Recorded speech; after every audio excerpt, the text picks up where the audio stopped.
the host. So. It's true.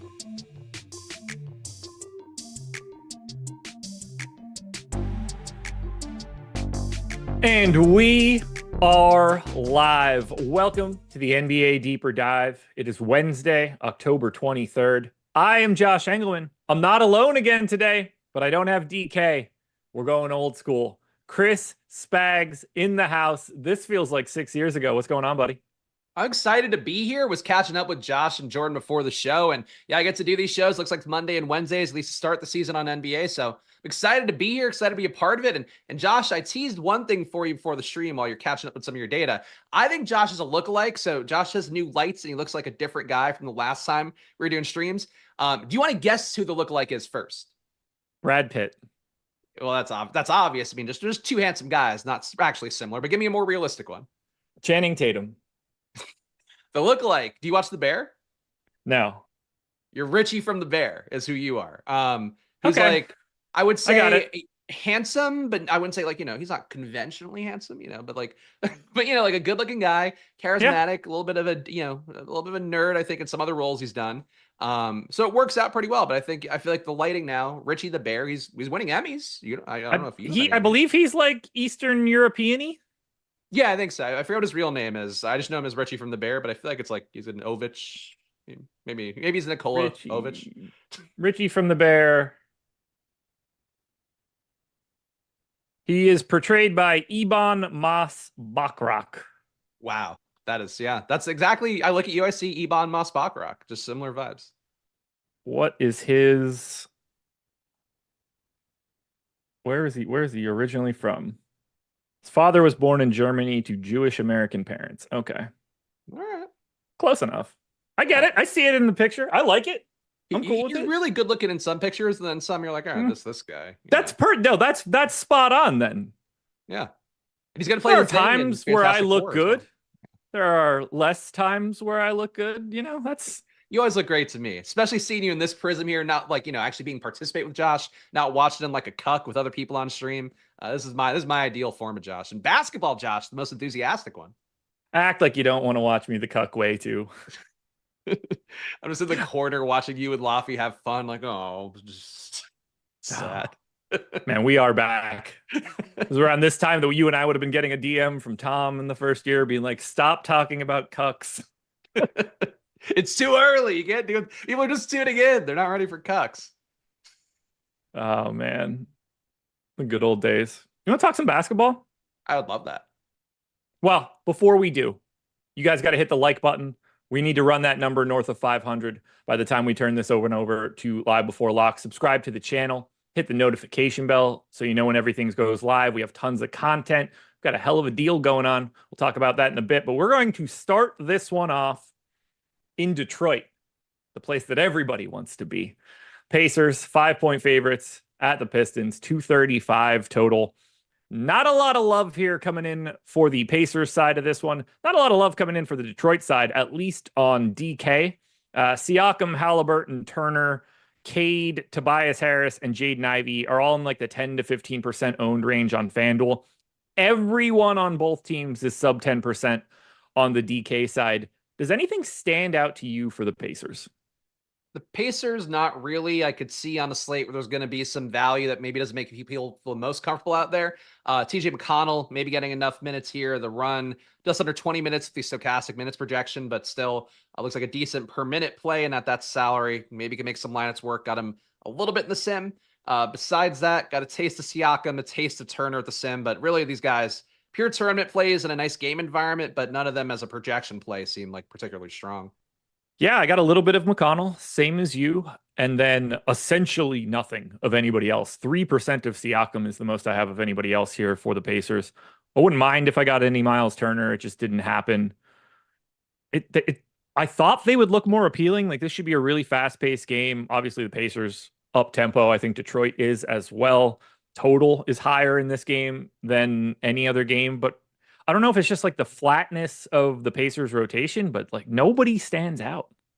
Well, I feel like that was something when they traded for Siakam last year, that Halliburton pretty much every slate, and you look at the rate data as well, like it all came down a little bit, kind of cleaned up towards the end of the year in the playoffs, but there was a stretch there where Halliburton assisting less usage, and yeah, that's maybe the Yeah. kind of deference you get when a new guy comes to the team and he's, high usage guy like Siakam, but I feel like they never really found their depth with that. And the pricing we're getting for these guys too, it just feels like it's still like peak Halliburton before the trade, Siakam before the trade, and these guys have kind of leveled out a little bit more. It's kind of like, Ant and Randall on yesterday's slate, I feel like. One thing I guess I can add, I do have 31% of Pascal Siakam on FanDuel. He's 7,700 there, $600 cheaper than he is on DraftKings. Most owned guy in this game on FanDuel is Pascal Siakam at 15%. So I am getting to the Siakam piece of this on FanDuel. Little bit of Halliburton and Turner, but very limited amount of the Pacers today. I do want to attack Detroit. They are Detroit, but I just don't see where I would be doing that. It would have to be one of those you hold your nose and play the ceiling a little bit more. But if you're trying to get a bunch of lineups, if there's any movement of two that we have to make and adjustments you have to make late, I don't know, you're going to get your way here because projections seemingly just won't take you there at all. Does it look different for you on the Pistons side? I'm always a little too heavy on Jalen Duren. I feel like that's paid off sometimes last year, other times not so much. Duren looks okay to me here. Not going to be too highly owned either. They're 5% projected right now. Sim-wise, got a little bit more than 5%, so got that taste of him in. Tobias Harris, I think, also looks pretty decent here. Hard to kind of anticipate what the usage will look like with Cade Cunningham, historically been about a 30% usage rate guy. Have to anticipate he'll have the ball in his hands a little bit less with Tobias just kind of doing Tobias things, a lot of empty calorie stuff, but enough that takes the ball away. So I think it's Duren and Tobias for me, and that's it. And I guess Cade sim-wise came up more than I would think, I guess probably because of the theoretical upside there. Yeah, I've got a little bit more here of Detroit. It's not Duren, though. It is Tobias Harris. I have 20% of him. So Tobias coming back to Detroit. What a narrative. I think everybody's excited about it. But yeah, 20% of him. So about 2x the field. This one I'm really happy about, though. 19% of Cade Cunningham at 6% owned.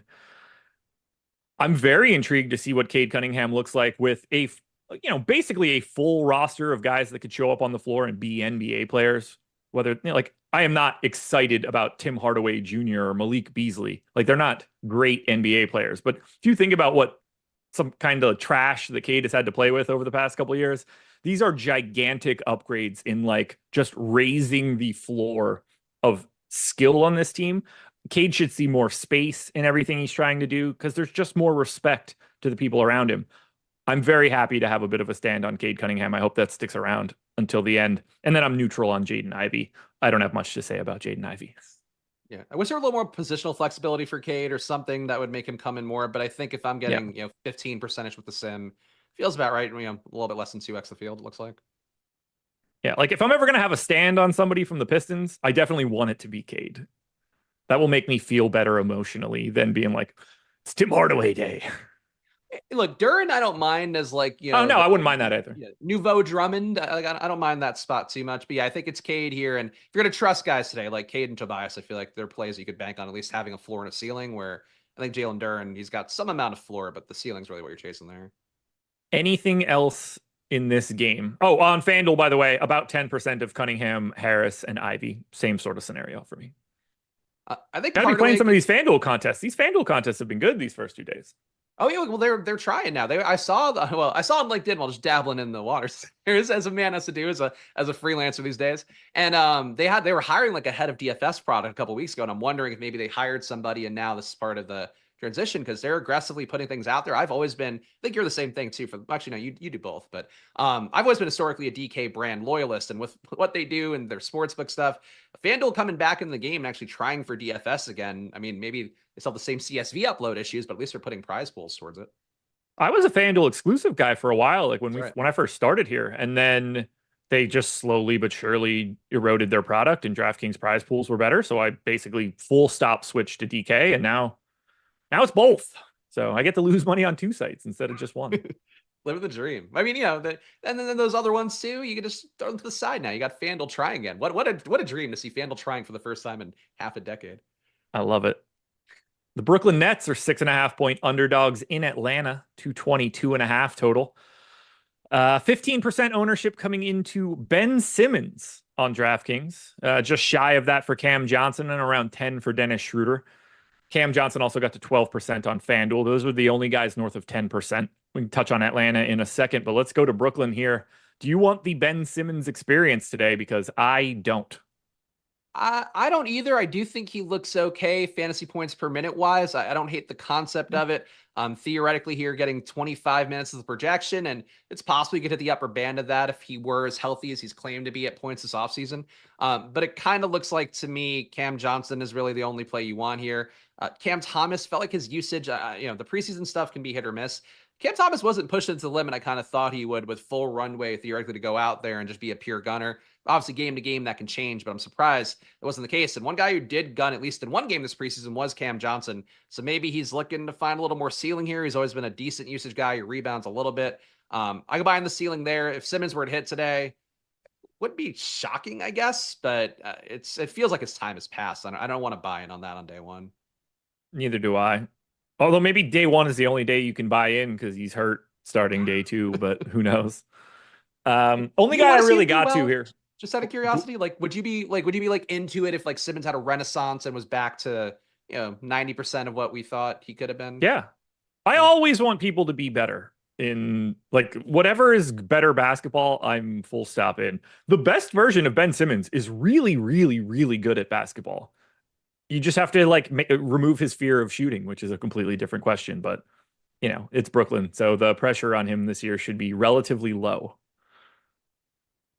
I have 13% of Cam Johnson. It's the most I got of anybody here. Same sort of situation on the FanDuel side. Not a lot of priorities for Brooklyn. Cam Thomas is going to shoot the shit out of the ball. More often than not, he is going to miss. Some days he's just going to make a bunch of them, and they're going to be the days you want him. But more often than not, I think it's going to be bad business for Cam Thomas. I'm not super interested there. I have a little Dorian Finney-Smith. I don't know why. I don't want to talk about him as if I'm recommending him to anybody. Yeah, I got the same thing too. I was like, why is he coming in? I'm like, I guess he's got dual position eligibility. If the price fits, there's a theoretical ceiling. But yeah, that's kind of what the Nets feel like. The Nets feel like the first game a little bit where, except the opposite, where it's like, it's a low total. It doesn't look good. It's ugly. But like Atlanta shouldn't be good this year. So they should be able to put up some points. But a lot of guys, there's really no alpha there. It's sort of a tough team to love. But Cam Johnson, take the shot. There's some Johnson you could take a shot on the Atlanta team as well, but that's Jalen. He's largely unowned on DraftKings, 10% owned on FanDuel. Only guy in double digits other than Jalen Johnson on FanDuel is Dyson Daniels at 18%. He is 4,200 there, 4,800 on DraftKings. These guys are mostly unowned on DK.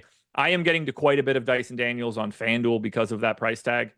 But for Atlanta, I'm not seeing much else. Maybe a little bit of DeAndre Hunter if that's your cup of tea, but I don't think I'm going to be getting here all that much. What do you see for Atlanta?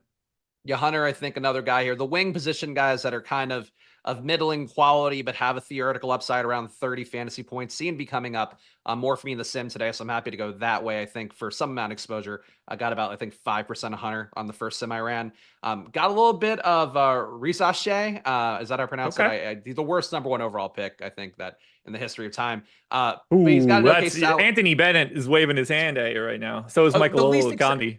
Bennett was at least fun and he was a little pudgy. So it was I feel like that was the least exciting pick we've had in a while. Maybe Michael Olowokandi back in the days when I was a little kid. That's one where that sticks with me as not being the most fun. Point being, he looks okay too. I feel like he and Hunter, you get in a sim, it feels not the worst. Jalen Johnson, I really thought he'd project better. I really felt like in this opportunity, there's no Murray out there. There's a lot more possessions to go around.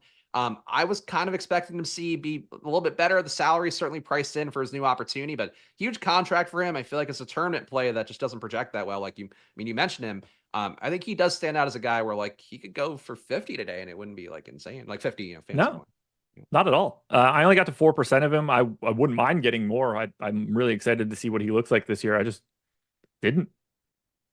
I just don't have anything else to say about Atlanta. Yeah. It's not a great projection team. Nope. All right, schedule for the rest of the day. Very simple, folks. Don't leave this stream at all until 7 o'clock. Because at 7 o'clock, everything locks, and then this stream ends. But you get NBA Live before lock at 6 p.m. Greg and Eric will take you all the way up until 7. And then Greg and I will be live on playback at 7 o'clock. We'll start by watching the Pacers and Pistons game with you guys for the first half hour, and then we'll be live to change it to one of those 7:30 games. But we'll stick around, watch some basketball for an hour, shoot the shit, talk about bets, talk about DFS, whatever you can find. You can join us on playback. We can hand out VIP passes so that you can watch the games along with us. No lag on the chat either. It's a great experience. You guys should come hang out. The least appealing game from a fantasy perspective on the slate, the Orlando Magic, 2-point dogs in Miami, 208 total. This is the slowest paced game on the slate. It is the lowest totaled game on the slate by a mile. Only one player is in double digits in ownership. That's Paolo Banchero at 11% on DraftKings, 10% on FanDuel. Do you like anything from Orlando? I got more Jalen Suggs than I would have thought. Kind of, nice growth for him over the course of a year. I mean, he's a guy, again, another guy getting some money, it seems. So that's good for him as well. I think the matchup's pretty good. There's a team that he's going against Miami that did give up a little more threes, not the biggest 3-point percentage last year, but a little bit more than Orlando was putting up. So I think there's opportunity for Suggs. I was kind of surprised to see him when going through my numbers from last year. He put up over 5 3-point attempts a game. So he's one of those guys where if he does get hot, he can give you enough of a ceiling. And again, the positionality, I think, is the main thing here. The salary is the main part of it. But he's got a decent projection on him, and that's enough, I think, to make your lineup a little bit more unique for a guy under 10% owned. Jalen Suggs is the only guy that I got to in double digits in this entire game at 11%. So not exactly a rousing endorsement coming from me, but he did appear to be the guy that I like the most. He did have the highest optimal rate coming out of my sim when I was done as well at 8%. So I do like Suggs. I don't mind if I get Paolo. I just find this entire matchup to be rough. Both of these teams are great defensively. Both of them are incredibly slow. It would surprise me a lot if somebody from this game ended up in the winning lineup today, just because one, they're going to be really low owned, and two, I don't expect massive scoring. But if it's going to be anybody, let's hope it's Jalen Suggs at the rate that you and I are looking at it. I was shocked to see it, but it's like Suggs really did make a lot of strides last year, and even his true shooting was up to like a respectable amount. And kind of surprised to see it when going through the numbers. I didn't feel like, game to game, Suggs was really making me feel that he was like a brand new man. But that price tag, 5,100 on DK, I think he's a playable piece here that you hope maybe gets a few more shots because it's so tough to get going inside. If I didn't get you guys excited for Orlando, I'm definitely not going to get you excited for Miami. Highest owned guy on DraftKings is Tyler Hero at 6%. Highest owned guy on FanDuel is Jimmy Butler at 7%. The most I have of anyone on either site is 3% of Nikola Jovic. So, yeah, the Heat. Yeah, it doesn't look good. I like what you were talking about before in the strategy show of, hey, Bam shoots some threes. At least that's a fun talking point to have when you're going on here. And I think Bam projects the best relative to value out of these guys, but he still didn't come up in the sim for me. So tough at that price point. Got 3% Tyler Hero, which, for the tournament upside, I could see it, even though everybody being healthy for the Heat, usually not the spots I want to go to Hero, and he's priced appropriately. Bam is a tournament play, though, 1%. If he were somehow took a leap in this offseason, that might matter. I guess that could be it, but really not a great game. And Jovic, I feel like a pivot to the Yabusele kind of chalk. Maybe that makes some amount of sense. We've already said more than we should have for Orlando and Miami. We're going to talk about this one, though. The Milwaukee Bucks are 3.5-point favorites in Philadelphia, taking on parts of the Philadelphia 76ers. Milwaukee will be without Chris Middleton. Philadelphia will be without Joel Embiid and Paul George. Man, it feels like the NBA's been back forever with that sort of injury report. Not a lot of ownership coming in on Milwaukee. 12% to Giannis on DK. Basically 0 to everybody else. Giannis, Dame, and Gary Trent are all in the 10 to 15% range on FanDuel. I am very heavy on one particular Milwaukee Buck on the FanDuel side, and I have a little on DraftKings. You get into Milwaukee here in a spot without Paul George and without Joel Embiid. Yeah, for the DraftKings side of it, I got a lot of Giannis. Obviously, if Philadelphia gets boat race, you got to have Giannis be really effective for that first few stints he's going to have. And I would think that he can be in a spot where Andre Drummond is going to be playing center. And if it's not him, probably Yabusele behind him. So Giannis, I think, makes sense. Probably makes a little more sense to me if you have a Sixer coming back, like a Maxi maybe. But that's really that was me kind of doing some tournament lines before the show. But I think Giannis, best projected player, really the only guy with that kind of crushing ceiling on a slate where you don't have your Jokic, you don't have Tatum, even those kind of guys really. So Giannis, like a good play, a little bit overpriced maybe, but hard to not be with the field on him when the field's going to be projected for about 10%. I mean, I got 30% in my sim.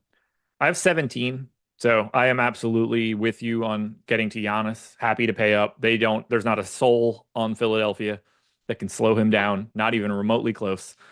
So he should be in a good spot. I got a little bit of Gary Trent on DraftKings as well. I'm a believer. I'm a much bigger believer in Gary Trent on FanDuel. This is the first big time stand that I have. I have 48% of Gary Trent on FanDuel at this moment, 4,500. I think he's going to be able to shoot whenever he wants. And I think he's going to see quite a few good looks because of Dame and Giannis being out there right now. And the fact that Middleton's not there, I think Trent just soaks up that third banana guy. And we're talking about a fantastic 3-point shooter. Like if he can get 10, 12 threes up pretty easily here today. And at 4,500, I think he's a little underrepresented on FanDuel. Yeah, I think that's a fair point. I heard you make that on the strategy show this morning too, and was like, that makes sense. Didn't get him. My projection for him is not bad. I got him at like 24.1, which is a little bit higher than Stokastic has a 22.5 right now. But even on this slate with the dual position eligibility wasn't enough to get me there. But I think I could see where you're coming from with it. And I guess the point is really like, for this game, don't you feel like Philadelphia has to have somebody that does well for really like any of the Bucks get? I guess for Trent, maybe not because he could hit a bunch of threes early on, and that's the way they run away. But it feels like for this game to be competitive, like something has to happen on Philly's side. I feel like it's probably Maxi going off if it's anything. Yeah. Maybe Drummond. Just to be clear, Trent, I don't have a ton of on DK. It's the $700 cheaper price tag on FanDuel that's getting me. Right. You said he's still viable on DK though, which I I have 11% of him on DraftKings, which is slightly lower than 48. Yeah, he's a stand on FanDuel. On DraftKings, he's just one of those guys you're going to mix in on the wing. Yeah. Well, let's talk about this Philly team now. We got lucky. DraftKings and FanDuel got out in front of the Joel Embiid shit. Andre Drummond 7K on DK and 8K on FanDuel. Not some broken price tag that means that we all have to play him. A lot of ownership, though. I got a cough. A lot of ownership coming in to Philly on the DK side.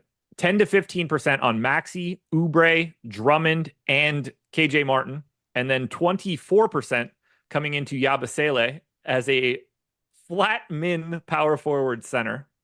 And then on FanDuel, 22% ownership coming into Oubre, 10% to KJ Martin. What are you liking here for Philly? Because they have some opportunity to go around. My favorite player projection-wise for relative to the value is Drummond. I worry about the game script of that, but not a lot of ownership expected to go his way right now. It was about 4. Did I pull the right? It was 4% the last ownership I pulled. I think I have the right one in. 13. Oh, it's up now. Okay, so sim-wise, I got 11%, so I thought I'd be above the field. Let me see if I can grab the new ownership from the data hub. But yeah, I think Drummond looks like an appealing play then with the field on that. Maxi, I like a little bit more in Giannis builds. Obviously, you're spending a lot of salary there, but I think if you're going to see Giannis hit the true ceiling, Maxi probably has to put up more than. I mean, his projection is still pretty good, but I think if he puts up like 50, that's probably where you need him to be. Oubre I didn't get a lot of, but I like getting about half the field, it looks like on him. I'm okay with getting more, but it just didn't work out that way for me. Yabusele, I don't get. Like, I get why we're getting to play. Theoretically, if Drummond doesn't play, Yabusele does.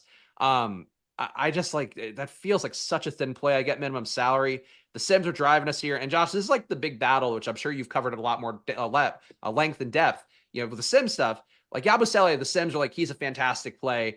My brain is like, everybody's going to play this 3K guy. He probably doesn't score more than 20 fantasy points. Shouldn't I do something else? But the Sims love him, and like he allows you to do anything. So how do you handle that? The problem is the power forward eligibility. If he were just center, then I don't think we would have as much of an issue. But the fact that he can be rostered in so many different spots really increases his ownership naturally because his price is just not correct. Like, even if he were just like 36 or 3,700, it would really take a giant bite out of that ownership. But when you can get that flat 3K price tag, it makes some sense. I'm not as high on him as the field just because I think there's a lot of opportunity cost to these like 18, 19, 20 minute a game guys. And It is Yabusele. This is a guy that has already once washed out of the league and ended up back up over in Europe and now is back again. Former Boston Celtic, for those that don't know. Um, I anticipate being lighter than the field on Yabusele when we get there. In cash games, very different discussion. You're probably getting to him in a cash game. Right now, he's the third highest owned guy on DK. You're probably putting him in, at least seeing what you can upgrade with all that extra salary. In a GPP today, I'm not super married to him. Do you feel like his existence on the slate and the fact that, again, I do believe the Sims, just because of naturally what they are going to push people to him a little bit more than they might even feel comfortable with, and projections will too, because he makes that work even without any sort of boost or anything. Does that make Drummond a more appealing play? Because like the game theory of him against Milwaukee's never been good. This isn't the same Bucks team anymore defensively at this point with what the shift they saw last year with Dame. So like, does Drummond become like, should he be like 25% owned at this point, just as leverage against cheap chalk?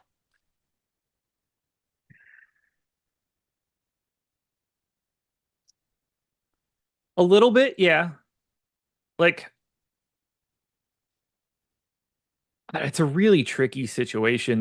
These guys are just so tied to each other.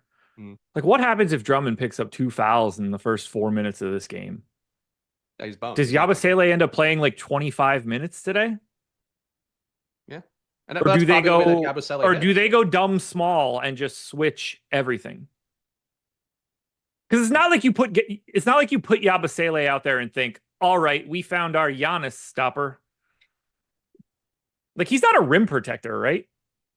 But he can get in the way. I mean, he's he's like an RB kind of guy. Like he is built like that you could stop Giannis a little bit, like, or not stop, but impede the flow a little. Because I feel like the way that Yabusele hits is Drummond doesn't play enough minutes because of what you mentioned, the foul trouble early. He's not out there. Which Drummond hits and the way that Yabusele fails is Drummond succeeding to keep this game more competitive. Drummond gets his double-double, maybe a few lucky baskets early on.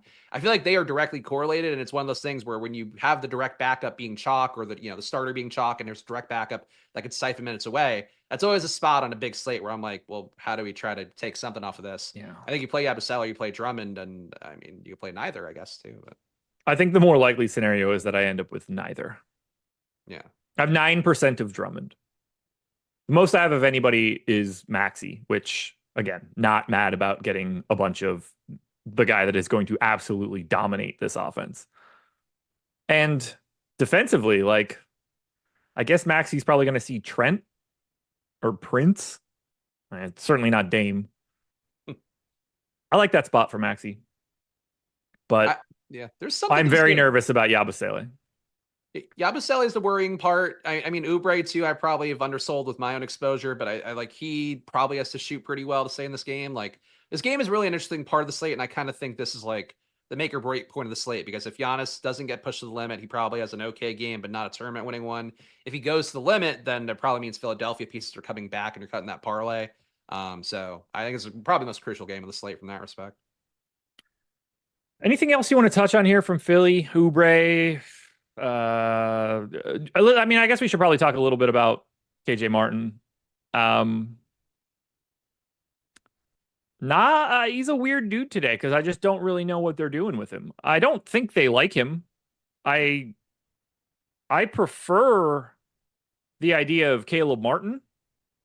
I prefer the other Martin, I guess. Like, I mean, this is a guy that they didn't even really want to play at the end of last year when they needed bodies in situations. Like, they still weren't rolling him out there in spots where I actually thought that they would have. I think the only thing they really care to do, like, I guess a little bit, they want to show, if you can show any value on him, then it makes a trade of the inevitable trade of him at the deadline a little bit more palatable. But I feel like Caleb Martin's ahead of him, and I'm not as interested in KJ Martin as like a 15% owned question mark on Philly. Yeah, I'm with you on that. KJ Martin's one of those guys to me where it's like, back when he was on the Rockets, they had nobody left. And it's like, he'll absorb some stats and look good. Similar things for Philly when they've had nobody out there before. But when it's like a full roster of guys, like Martin to me, I think becomes at best like a Derek Jones type. It's not really doing a whole lot for you. And the ceiling isn't really there. And I agree, Caleb Martin, this kind of matchup, a little bit of defense, a little bit of shooting, a little bit of ball handling. That's kind of what you need more to have a shot of staying in this game. So Yeah, KJ Martin, I got him with the Sims with the field. If then that was just me pulling it raw. That's not the way you should say that. It's just me doing it, without really manipulating things at all, which also sounds weird too. If I were to massage things, just throw them all out there. I would probably get less KJ Martin deliberately, whereas the Yabusele thing, the Drummond thing would probably look pretty similar. Jordan, go ahead and clip that. Thank you. Put me back on the stream. I just can't stay out of my own way with double entendres. Pauses, pause after pause after pause. The Cleveland Cavaliers are 6.5-point favorites in Toronto, 225 total. Lots of ownership coming into Cleveland on the FanDuel side. No Max Strus in this one for the Cavs. 10 to 15% ownership, basically, on Mitchell, Garland, Mobley, Allen, and LeVert on FanDuel. None of those guys got to double digits on DraftKings. I do have double digits of one guy on DraftKings. What do you like from the Cavs here against this Raptors team? I think it's a fun game. So full disclosure, I'm a little bit more in the bag for Scotty Barnes and quickly on the Skeleton Crew Raptors. Tried to play that a little too much in DFS where they got too hurt. Everything went askew last year. But I like the chances of them being competitive here. It's 6.5-point road dogs or home dogs rather for the Raptors.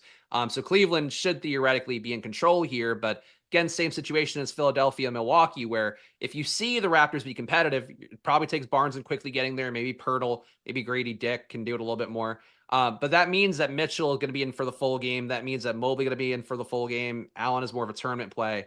And these guys are kind of appealing if you pair it all together. Cleveland could boat race the Raptors, and you could see enough points come from Mitchell and all that. That wouldn't be shocking. But I think trying to kind of put these pieces together more, because like Scotty Barnes projects really well for me, quickly projects really well. He will for a lot of people as the chalk. But I think for the parts to hit, they all kind of have to hit together. So I like Mitchell and Mobley the most on the Cavs side, but really only if I'm playing Raptors coming back. I have 21% of Donovan Mitchell, so I'm with you there. That's the only guy that I essentially have on the DraftKings side, and I'm okay with that. Like, I wouldn't care if I had Garland or Mobley around. Like those, they're any real players, they're always welcome in my lineup. Mitchell is the only one that I'm really getting to. FanDuel's a little bit different. I have 25% of Jared Allen, 15% of Garland, 15% of LeVert, 12 of Mitchell, only 6% of Mobley, so that's a bit of a fade, but I am getting to a chunk of Cleveland. They just look a little bit better. Mobley's got the power forward center, but so does Jared Allen on FanDuel. That opens him up in a much different way than he is on DraftKings, where he's center only.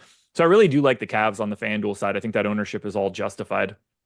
You started to lead into it on the I don't think that we have to talk about Okoro or Wade or any of these other Cavs idiots, right? It's the first five guys and nothing else. Yeah, that's it. Yeah, and I got a little more Mobley than you did on DraftKings, but I could see where I'd get the projection's not crazy, but I think he makes lineups work a little bit.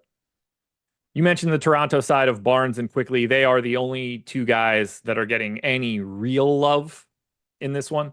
20% ownership to both of them on FanDuel, Barnes and Quickly.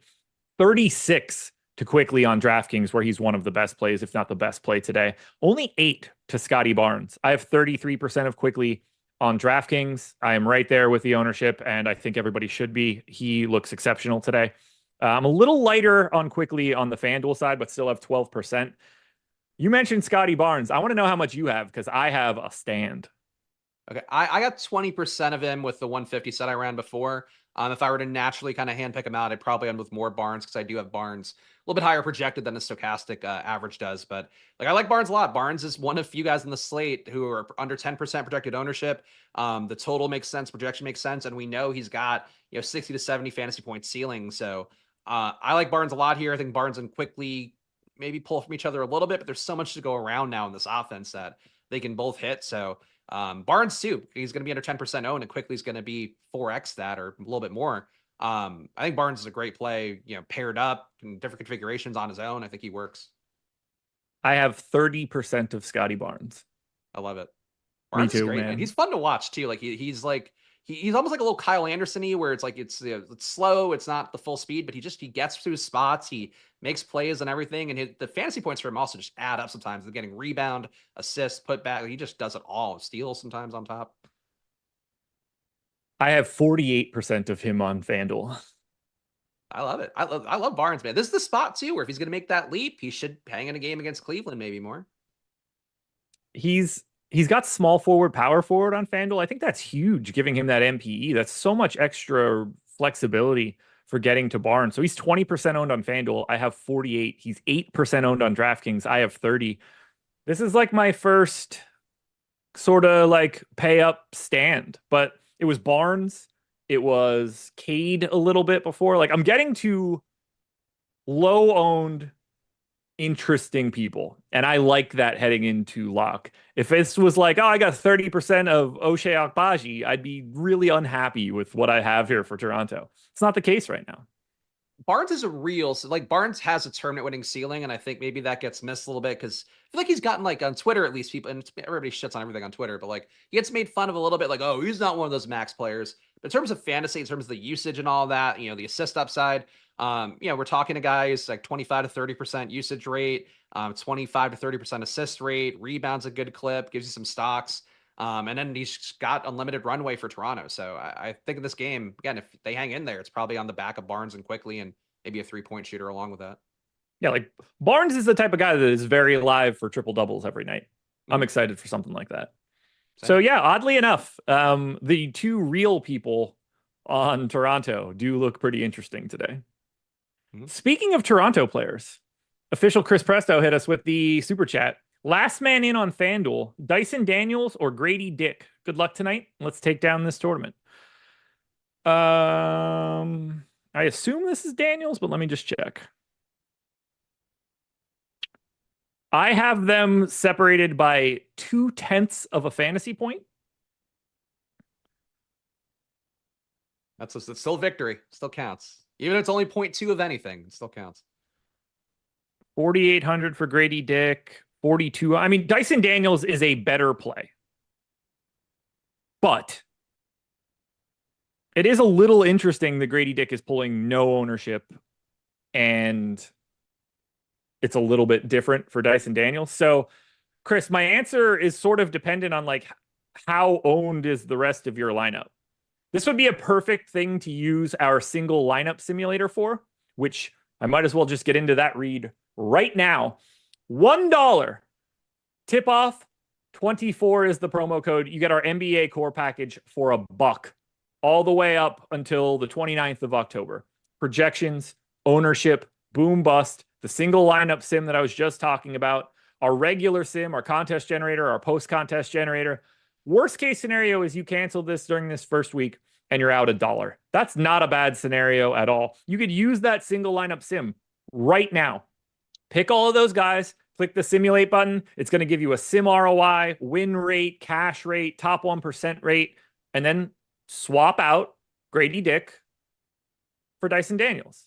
Run that sim again. See the difference between those ROIs. That is exactly what that tool is for. And you can check that out right now for $1. There's no advice that we can give you that's going to be better than the value you can get for $1 for this first week. Even if you end up hating it, you're only out $1. So take advantage. Tip off 24 is the promo. The link is in the description or in chat. Just click it and sign up. Put our avatar on your account at DraftKings or FanDuel. Maybe you win a contest. You get another free month on top of that. Now you're just getting multiple. That'd be like 5 weeks worth of Stokastic for $1. That's all you got to do. Easy stuff. And also one thing to fearmonger sale as well. I know for my affiliate stuff with Stokastic, because I've still been an affiliate partner of the site for the last few years. The amount of people using this thing, from what I could see just from my end, you're going to be going up against a lot of Stokastic people tonight, if I would guess. And you don't want to get completely stomped. You got to know at least what they're looking at to give yourself a shot, I think, for a big slate like this one with the $5 150 max on DraftKings.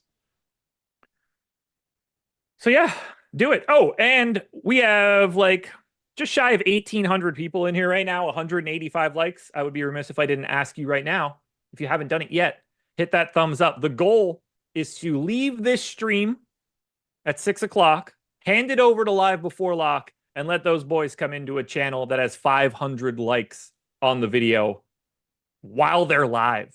That seems easy to do for the other 1,600 people that haven't hit the thumbs up yet. It takes one little click. Why don't you just help us out? Charlotte Hornets, 7.5-point dogs in Houston, 229.5 total. Hornets are going to be without Mark Williams because it's a day that ends in Y. Nick Richards should be starting at center for Charlotte. He is 21% owned on DK. He's also competing in ownership with LaMelo Ball, who is 19% owned on DraftKings. Single digits across the board on FanDuel. I'm going to let you know right now, I have a staggering amount of Nick Richards. Yeah, same page. Price tag works as well for him. It's one of those slates too, where going in again, people are going to be paying down for center here because Nick Richards is too appealing of a play. In particular, or at least one of those guys. I like him as a player. Like the minutes for him for tournaments. I think if you wanted to try to pay up at center, maybe you put Giannis at center, get away from the construction with the value there. That's a way to try to get away from Richards, I would say. But besides that, he's one of the best values on the slate. Sim-wise, got him still more than the field, even with him projected for a 21% ownership. I got him at 35%. The only other guy here I got more of in the sim was LaMelo Ball on this team. So got a lot of LaMelo Ball as well for that pay up option. But Nick Richards is the value play. Just opens everything up. Nick Richards is in 70% of my lineups. A lot. It is a lot. I don't hate it. Like, they don't have anybody behind him. Mark Williams, he's just going to be a starter in this game. Alperen Şengün's on the opposite side, so you sort of expect them to use Nick Richards like a normal dude. But he's 4K. He's 5,500 on FanDuel.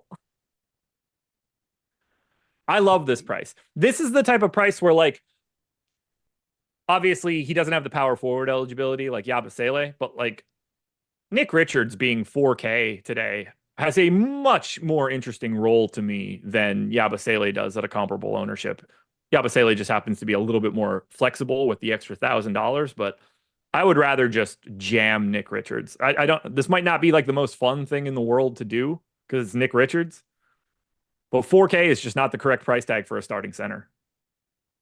Yeah, I agree. I like it. He's not priced correctly. I just think when I see the tournament outlook of it, where a lot of people are going to own Brandon Clark, a lot of people are going to own Nick Richards, I kind of feel like it's telling you to try to do something a little bit. Yabusele too, even though he's got dual position eligibility, probably gets played at center a good amount as well. That to me at least says for tournaments, considering the middle tier more, part of what got me on Drummond more a little bit before the show was that logic. So I don't know. I get the value of it. I think a lot of people play Richards, and I think he's a perfectly valid play. But I think when you see it, the way that lineups are building out and the optimal is kind of going to work with a lot of Clark and a lot of Richards and a lot of Yabusele, that tells you a tale of how you can get different from the field. Yeah. I only have 9% of LaMelo. I wouldn't have more. Seems like I'm choosing Cade over LaMelo. So, 6 of one, half dozen of another. I would happily take either one of them if that happened to flip-flop. Nothing really going on the Charlotte side on FanDuel. Like I said, Nick Richards is $1,500 more expensive there. I have 0% Nick Richards on FanDuel. DraftKings is the only place I really want to get to him on that end. And then we get to Houston. 10% owned Alperen Şengün is the only guy in double digits on DraftKings. 13% owned Alperen Şengün, the only guy in double digits on FanDuel. I have 2 guys in double digits on DraftKings, but right around the field. And then I have 1 guy heavily played on the FanDuel side. What do you like on the DK end? I think it's just Şengün for me. I got a little bit of Fred VanVleet with the Sims, but Şengün I got about a little bit more than 2x the field. Actually, almost 3x the field on Şengün. Just a solid player to me. I worry a little bit about how this team maybe figured some things out without him last year, but then he gave him the big contract. So I feel like Şengün, they're going to continue to treat like their bootleg version of Nikola Jokic. And if that's the case, he projects well, about a 1.3 fantasy point per minute spot. That's what I'd have him at here. The matchup against Charlotte with Nick Richards doesn't put a lot of fear in you. So Şengün or bust for me, besides a little bit of a tournament sprinkle of VanVleet. And I legit got nobody else even close to the lineup. I have 17% of Fred VanVleet. I have 14% of Şengün. Those are the only 2 guys I have of Houston on the DraftKings side. So exact same thing that you just said. Play that again for me if you want to hear it again. I have 42% of Alperen Şengün on FanDuel, and I am more than cool with it. 8,600. You can only play 1 center. If you're only going to play 1 center, I don't know if the narrative still exists now that there's new coaches and people change, but centers against Charlotte have always been a thing. I'm going to hope it's still a thing today. 13% owned Şengün. I'm 3xing the field at this point. Don't mind it at all. Again, another massive stand, but not on some garbage dump of a human being. It's Alperen Şengün. Did you play any Lonnie Walker last night, by the way? No, I did hear your rant about that. No, you had to. I feel like knowing who the players are is rule number one. And sometimes, as Josh can attest, one of our most famous things, of course, the April time of NBA, we were talking about a player, Tim Quarterman, famously on here for Houston Rockets team with nobody else left. And I'm like, this guy, he's got to get minutes, right? There's nobody else they have. Of course, gets cut before the show. That can happen. But a guy hasn't been on a contract for an entire offseason. I think that's probably like rule number one of your job. But that was classic DFS vibes, Josh. Remember back in the day, people didn't know minutes mattered and usage, and then they were just Oh, like, dude, oh, here's a 7 years ago, Lonnie Walker would have been like 15% owned. It's insane. It's insane It's with all the tools insane. at people's fingertips too to play Lonnie Walker now. Like there's so many options out there. And Stokastic, we'll give the big vouch here on the channel Yeah. that's named for it and all that. But like, I was like, man, a lot we of have a ways. package for $1. It's $1. You could have not made that mistake for $1. Yeah. The moral of the story for this one right now, though, guys, play Alper and Şengün, because I don't think he's going to meet a lot of resistance against Charlotte. But do play Nick Richards on DraftKings, because salaries are a thing. If they weren't a thing, then we wouldn't play Nick Richards. But they are. So we do. Yes, Jeremy Savage, people played waived players. I had to have that conversation this morning on the strategy show in a way more serious tone than I was expecting. Somebody was like, well, what's the deal with Lonnie Walker yesterday? I was just like, he's not on a team. Like, Is he negotiating with like Barcelona or something? Real Madrid? so he was on the short list of making the Celtics roster, but they have financial constraints. And by cutting him and not Jaden Springer, they saved like a stupid amount of money in relationship to the tax for two guys that like really just weren't going to play anyway. So if you're willing to play Lonnie Walker, please just send me every head-to-head you can. I'll take him for any amount of money. It would be great. The Chicago Bulls are 5.5-point dogs in New Orleans, 226 total. It's a new look Bulls team. No DeMar DeRozan. Now we do have Josh Giddey, and Lonzo Ball is back, coming off the bench, so we don't have to worry about him in that way. Absolutely no ownership coming into the Chicago Bulls on DraftKings. Highest owned guy is 5% to Zach LaVine. I have slightly more of Josh Giddey. I have 13% on DK, and I'm seeing an amount of Josh Giddey I have on FanDuel that's probably going to require me to drop his projection a bit. What do you like on the Bulls? Not much on DraftKings. Got a couple lineups with Vucevic, it looks like. Maybe one or two lineups with Zach LaVine. They're all just kind of the same player projection-wise. They're all like 30 to 40 fantasy point projection as a result of LaVine and Kobe White and Vucevic and Josh Giddey now coming in, dominating the ball, at least historically based on the rates. Giddey, I would expect the usage to come down a little bit more here, but who knows how that works out with a new team for him. Feels like this is one of the worst spots to target anybody really at any sort of volume. So I wouldn't go here, but again, you think that maybe some tournament upside that I'm not seeing, but if you out there watching it are like, it's going to be a high usage day for LaVine as he tries to build for a trade, talk yourself into the narrative, I guess, because nobody's going to play these guys. I think people should be playing a lot of Josh Giddey on FanDuel. Now, he's 23% owned, so people are already there. I'm going to have probably 50+%. He's 6,300 on FanDuel, so that's $800 cheaper than he is on DraftKings. And he's point guard, shooting guard eligible, not just point guard eligible. I think there's a lot of flexibility. I am not a big believer in Josh Giddey as like an NBA player that produces winning basketball. But he is stepping into a new role. The Bulls clearly wanted him in particular. They could have traded Alex Caruso to anybody for just about anything. They wanted Josh Giddey. I think this is going to be a big role. I'm not expecting him to take much of a back seat. And I think the big reason for that is you can take the ball out of Kobe White's hands because he can shoot. You can take the ball out of Zach LaVine's hands because he can shoot. You can't really take the ball out of Josh Giddey's hands because you can't put him anywhere else because he can't shoot. So I think he's going to be initiating a lot of offense to start possessions for Chicago. And if that breaks well, then he can roll up a huge stat line. This is another guy that does get big rebounding projections, big assist projections, like double doubles and triple doubles are in his DNA. Some other things are in his DNA. $6,300 price tag on FanDuel is too cheap in comparison to that DraftKings tag. I'm a big fan of Giddey for today. Would you play him at the $7,100 DraftKings price tag at all with only point guard eligibility? I have 13% of him right now.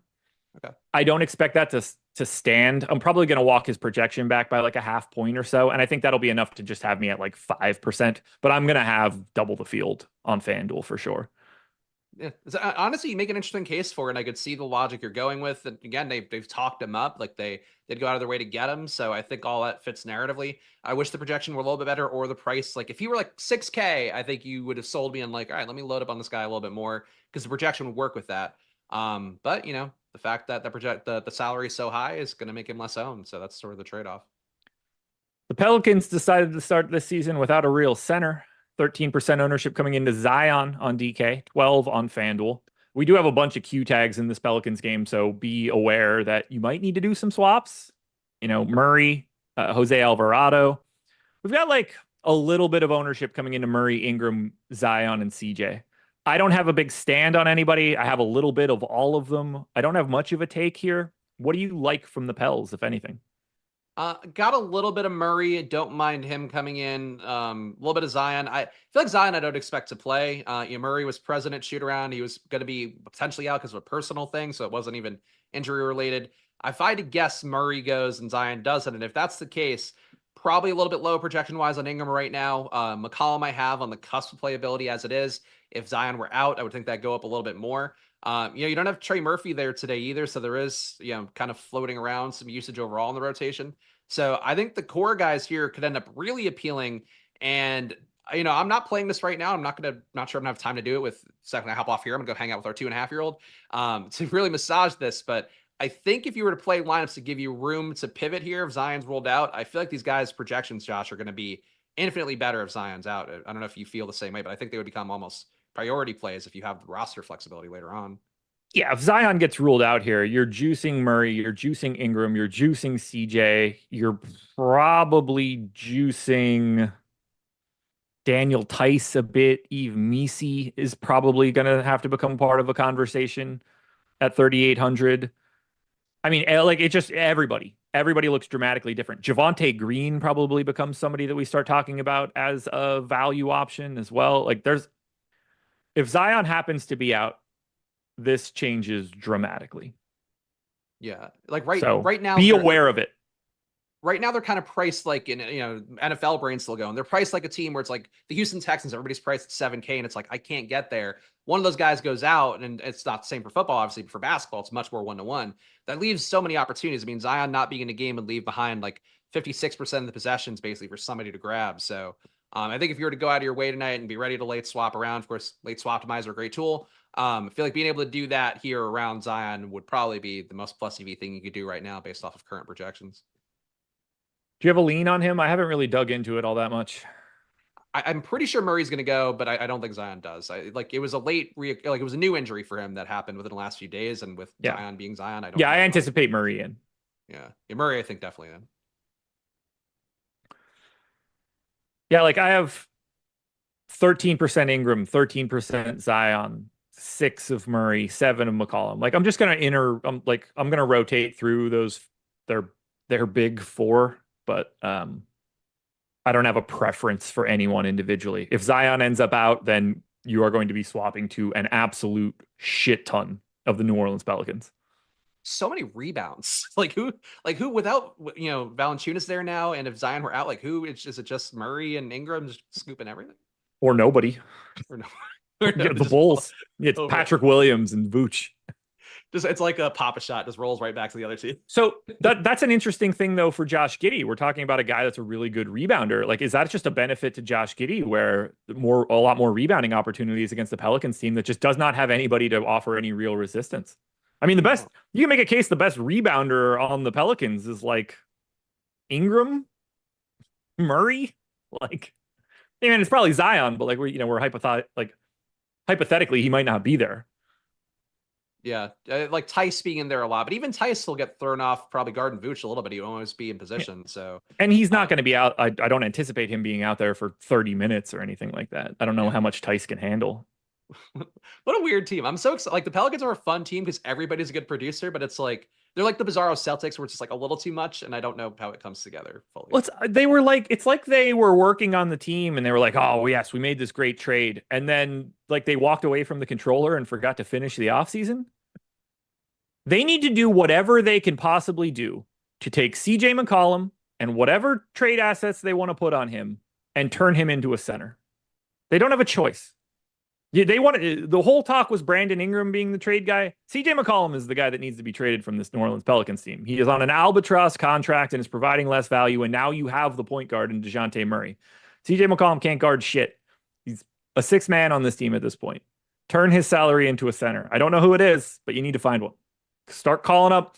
Look, can you swap CJ McCollum for Clint Capela right now if you have to pay a little bit more to do it just to get Clint Capela? That dramatically changes what the New Orleans Pelicans are for this team. And like it doesn't really change. Like they save money. They save like $4 million if they do something like that. Attach a pick if you need to do it. Same length of contracts. They need to do something.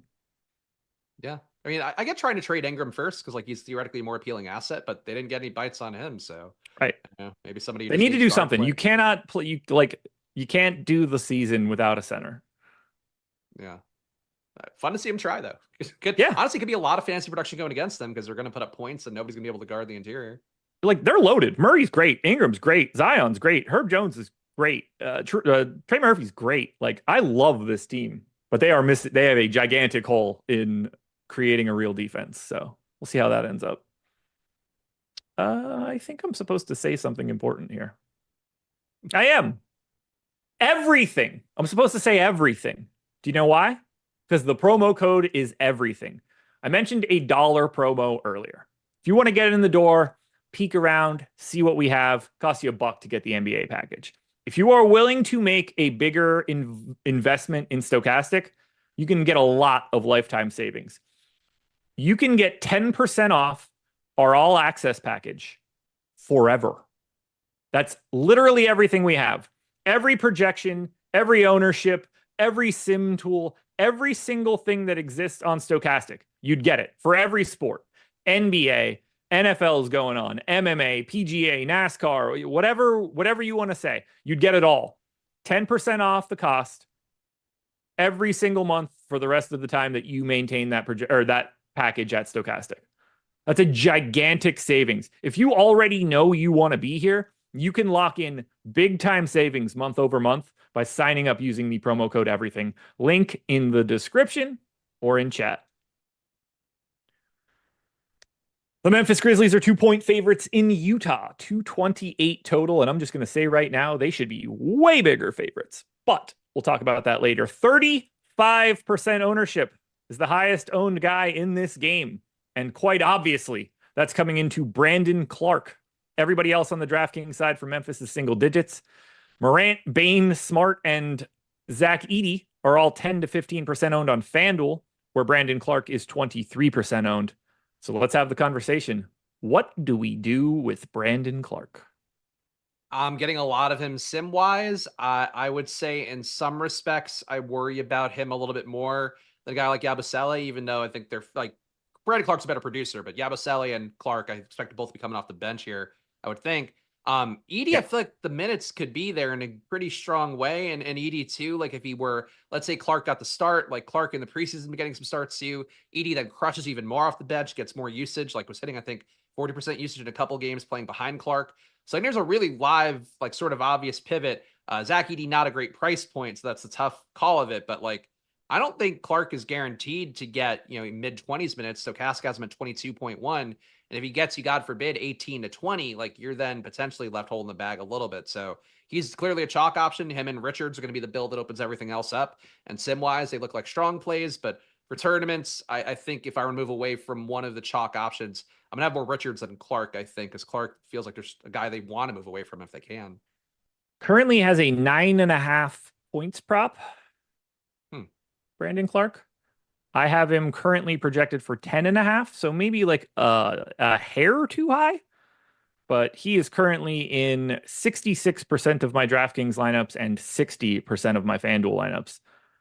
He just looks more than really Richards? good. That's a good question.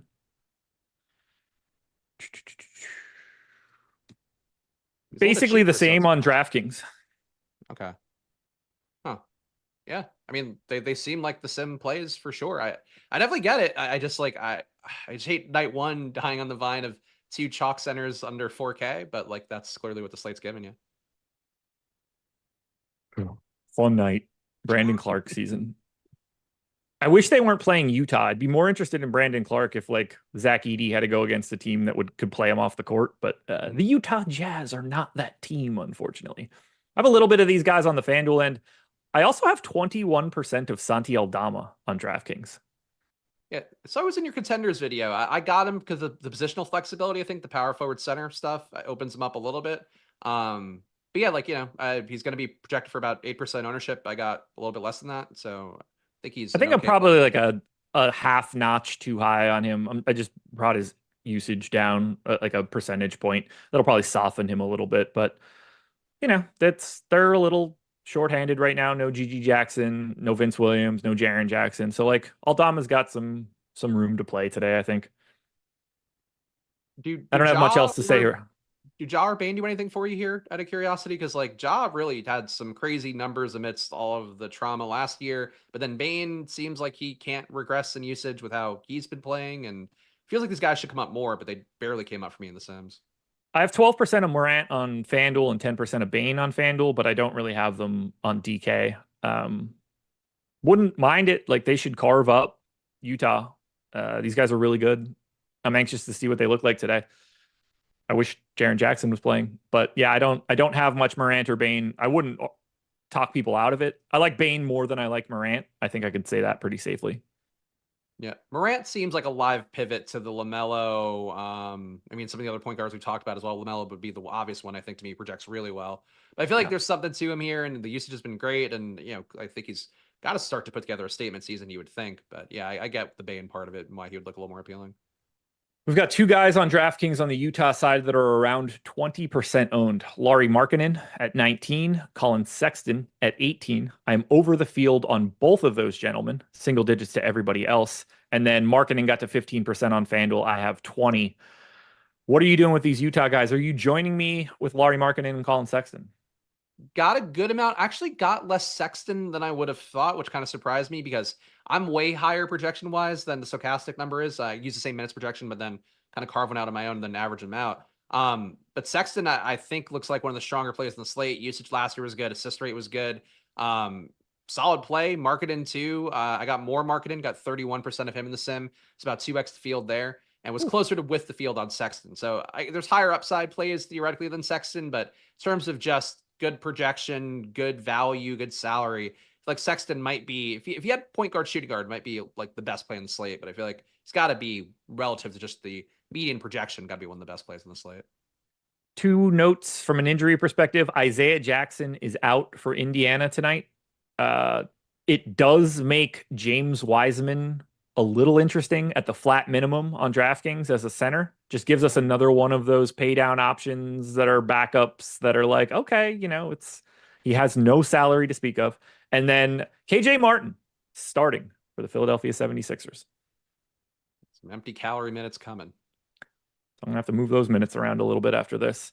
30% of Markkanen for me, 26% of Colin Sexton. I have 10% of Walker Kessler. Again, I'm like, if I'm going to get to somebody from Utah, I'd like it to be Lauri Markkanen. That seems to be working out. Sexton is a little underpriced for the role for this team right now. So yeah, those are the two guys I want. They're the guys that are getting some ownership. I don't mind it. I don't want anything else from Utah. Yeah, I got nothing besides a little bit of doses of Clarkson and Kessler. All right, 2 to go. Phoenix Suns, 5-point favorites in LA, 224 total. We're up to 400 likes. 93 more gets us to 500. Hit that thumbs up if you haven't done it yet. For Phoenix, not a lot interesting to talk about. The entire team is sub 10% owned on both DraftKings and FanDuel. The most I have of anybody is 9% of Tyus Jones. I find Phoenix to be underwhelming today from a DFS perspective, but I would not mind getting Kevin Durant or Devin Booker if they're in your lineups. Yeah, they're not owned at all, and clearly they have a tangible ceiling here. Whether they hit it against a Clippers team has got nothing going. I think that's the question, really. But Nurkic looks okay. I feel like relative to salary, again, if you're not going to pay down, he's one of those guys where he probably gives you 10-ish more points than the chalk cheap centers that come in. So I think that can work for tournaments. Besides that, got like the barest amounts of Beal and Tyus Jones. But that's not really anything. It feels like a team to kind of skip over. Besides Nurkic for me. By the way, it's Maxey, Eric Gordon, Oubre, KJ Martin, and Drummond. Okay. I wish I had a little bit more of either Booker or Durant because I think they're just going to carve these Clippers idiots up today, but I just don't. I thought I was going to get a little Grayson Allen, but I'm glad that didn't happen. I do have some Clippers, however. So we have 12% ownership coming into James Harden, and quite obviously, 12% ownership coming into Kevin Porter Jr. Harden is 12% owned on FanDuel. Norm Powell is 20% owned on FanDuel. He's $700 cheaper there. What do you like from the Clippers? Is Harden setting the clock back, or is he just on team strip club for the next 82 games? I mean, look, I think he's been weird. Like some of the quotes from this offseason about how I started the style of play now. The guys like Luke are doing so well. Now it's my time to shine. I don't know. He could come out with like a weird, sense of self here because this is now kind of his team. We'll see what happens to Kawhi moving forward. I don't think he's a bad play. Sim-wise, I got just under, I guess, 18% flat. So getting more than the field there by a pretty decent amount. It seemed like to me that Kevin Porter Jr. is probably the most important play. We know what he can do per minute. We know how much opportunities available there. It's kind of not a great guy, it seems like, but he's back out there. He's always been a good fantasy producer. I think Kevin Porter is probably the play that'd be the biggest priority for me. I got 29% of him compared to 12% in the pool by the ownership. For Porter, I think he's a better play, but Harden, again, another guy in that range. I feel like tournament winning upside for you. Just he's not the play for me, I think, on the slate. Oh, so I'm not really all that interested in KPJ. I do have 20% of James Harden on DraftKings. Totally cool with it. I have 19% of Norm Powell. I'm totally cool with it. They seem to be the only two guys other than Kevin Porter that have a pulse offensively. Kevin Porter Jr. could like stab somebody during the game and not be able to finish it. So, I don't mind not having that risk in my life. It's a slightly different story on FanDuel, however. 40% of the beard. I need James Harden to set the clock back tonight, shoot 37 times, and hopefully they go in. At least Phoenix shouldn't have that good of a defense. And then 20% owned Norm Powell is in 37% of my lineups. I couldn't be happier. Shooting guard, small forward, 5,100. They don't have a choice. Maybe the Clippers get beat by 30 because they're so bad, but if they're even remotely close to being in this game, there's only so many places where offense can come from. And it seems like I'm getting the two guys that have that offense. Do you have Powell getting more raw points than Kevin Porter Jr.? Yes. Okay. Wait, wait, yes. Okay, just more points overall, more fantasy points. Yes. Okay. Huh. Okay. Because Stochastic has Porter behind by a little bit. I have it flipped. I have Porter ahead by 0.6, which is probably throwing off my Porter exposure a little bit. But you're down on Porter. Why no Porter for you? Or why not much Porter? I just don't trust him on this team. The fact that it's new is a little scary. 4,800 is like, there's a lot of downside, I think, in that price. If things aren't going exactly right for KPJ, we have not seen him in a very long time. This doesn't seem like a team that's going to have like good vibes. And I don't think that he is a person that helps not good vibes. If I'm wrong on Kevin Porter, I can handle it. Yeah, I don't think he's going to go nuts here, but with a 21-minute projection from Stokastic, I think he looks pretty solid in that mid-range where, he's got two positions that he can get in at point guard and shooting guard. So I like Porter a little bit more than you do. I get the logic with it, and the minutes are kind of low on paper, but like just knowing what he does historically with some runway, like, again, not a great guy. Wherever you give him runway, he puts up fantasy points. So I think that's probably what I'm buying it on more. Anything else that you want to touch on the Clippers side? No, I think just holding your nose for old KPJ seems like the move for me. Gotta love it. Final game. We're up to 460 likes. We should be able to get to 500 here as we describe the Golden State Warriors. 6-point favorites in Portland. 221 total. Warriors are loaded with depth. not loaded with guys that look different than other guys on the team. 13% ownership coming into Steph right now, 14 on FanDuel. Only other guy in double digits on either site is Kuminga at 10% on FanDuel. I have a little bit of Pajemski, a tiny bit of Steph Curry. I really just don't have the Warriors here. Yeah, I didn't get as much with just the regular sim run as I would have hoped for with Curry, especially like I mean, again, there's some slates that you just feel it coming. I'm not like Mr. Late Night Hammer. Oh, you got to have that last game. But like, I could see you going into this last game and being like, I've got this money won. And then it's Steph Curry going off with maybe like a Simons or Ayton bring back, something like that working out for it, that it ends up breaking the slate. Just no defense on the Portland side, a little bit of a pace down, I guess, theoretically, but not one that I'm worried too much about. So Steph, I want to force my way to a little bit more. I'll probably try to match the field on their ownership because I got half with the sim. Pajemski got with the field on, and Kuminga came up a little bit for me as like a tournament play and some weird lineups. So I'll probably end with a little more of him than I have right now. Yeah, like I said, 6% to Steph for me right now, 10% of him on FanDuel. I got a little Draymond on FanDuel too, but it doesn't appear that the Warriors are a team that I'm getting to. I seem to be pretty light on them. There's not much better over there on the old Portland side. Single digit ownership to everybody on the Blazers on DraftKings. DeAndre Ayton snuck to 10%. I have 9% of Jeremy Grant, which is whatever. And I have 11% of one other guy from Portland. I don't like much here, but I do like the guy that I took a little bit of a flyer on. What do you like from the old Blazers? I don't like Jeremy Grant, but he projects pretty well. The position works at power forward. I feel like a lot of guys I'm getting in there with a small forward, power forward eligibility. He's got power forward, so that works.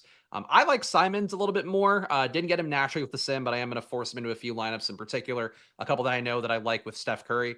So that's something for me where I think Simons, I still view him as the player of a couple of years ago, but throwing Avdia in the mix, obviously Jeremy Grant can always take some usage away. Ayton can, if Scoot's ever useful, he'll take some usage away, but the pure ceiling of Simons in this kind of matchup, I think, appeals to me. So he projects decently enough. I didn't get him sim-wise, but I'll probably throw in a few lineups with him just because I think there's some things to playing this game a little bit more. I have 11% of Tumani Kamara. Okay. Yeah, he's got a projection. Be ready, everybody, because he's going to get announced as the starter later today. How many minutes do you have him for? I have 28 right now. Okay. I could do it. 25.4 is I think what Stokastic has right now. So for me, that doesn't put him close. Portland enough. loves this dude. They can slide him around positionally so he can kind of fit in with whatever they have out there. Look, I have 11%. He's 3% owned. It's not exactly a gigantic stand, but he is the one guy that I'm getting to from Portland. I have a little bit of Ayton and a little bit of Jeremy Grant on FanDuel as well. Same situation for Kamara, right around 10%. We've reached the end of the line, man. Anything else you want to add? Plug yourself. Yeah, no, I do my fantasy football shows every day. Splash Play. If you search it on YouTube, also launching a Splash Play NBA channel next week, which I'll be doing this stuff. So excited to be a part of this NBA. Excited to be with my pal Josh Engleman. Of course, check out all Stokastic deals. There's one reason I keep coming back more than anything. It's because they're willing to pay me occasionally, and that was also Josh. But really, the main reason is you trust the data, you trust the tools, the work that goes in from the folks behind the scenes.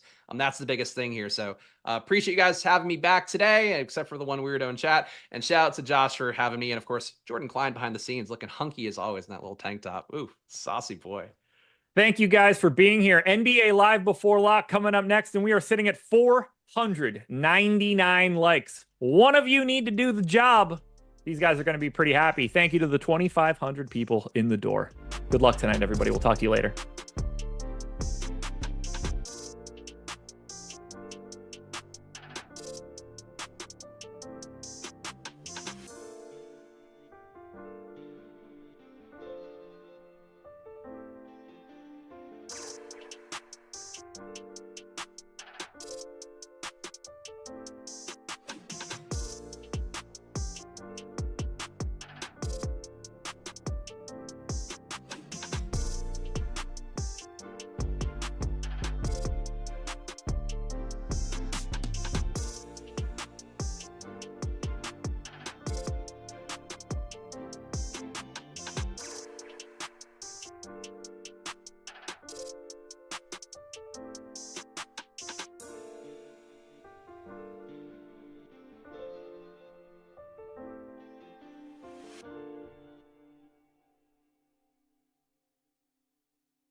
What is happening, everybody? It's time for really like the first real live before lock of the year. Yesterday it was real, but it was kind of fake at the same time too, because it was only a 2-game NBA slate. There wasn't players on the injury report. It was a practice slate. It was a practice slate, Eric. It went pretty well for me. I don't know about for yourself, but it was a good, profitable slate both for DFS and betting for the 2-gamer. But now, real DFS. We got a 10-game NBA slate. We've got a little bit of injury news to also consider for this slate. It is a potential key piece. I don't think it's going to be anything like overwhelming in terms of the amount of players that potentially get ruled out post-lock, but Zion Williamson, he's questionable to play. That's going to be a talking point for us and how we want to handle that. But before we get there, if you guys have not done yet, like the video, subscribe to the YouTube channel. What's up, Eric? Not much. Yeah, it was nice to have overlay because I would have lost money on yesterday's slate and I made money. So that was an interesting, fortuitous way of things breaking up. But I'm looking at DK FanDuel today, playing both sites yet again. I think this is a great slate. I'm really, really excited. We actually have a late swap candidate right from the get-go in the New Orleans Pelicans. We'll talk a lot about them. That's true. And then also, do you know what else is on the slate tonight, Eric? Jimmy Butler.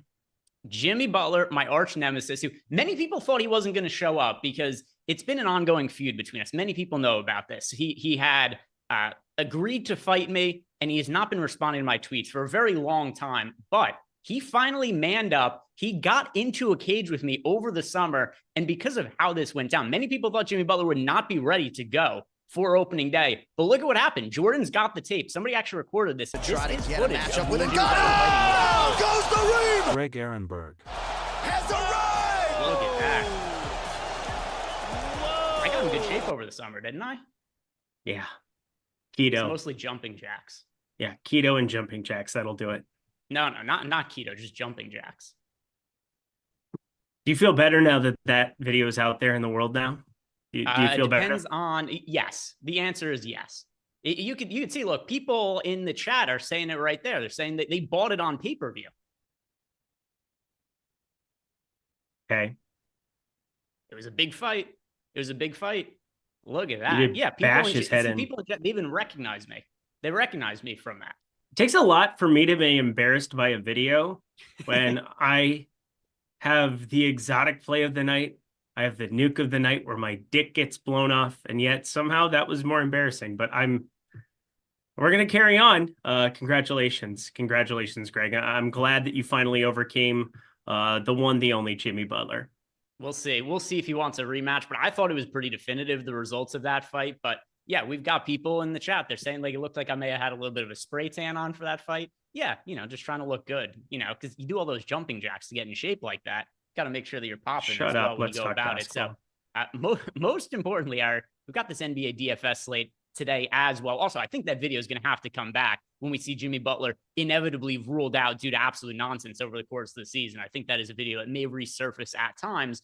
But we've got a super chat right out of the gate here. So I'm going to answer that. And then we'll talk about the Zion Williamson situation, how we want to handle it, and any leans that it is that we have.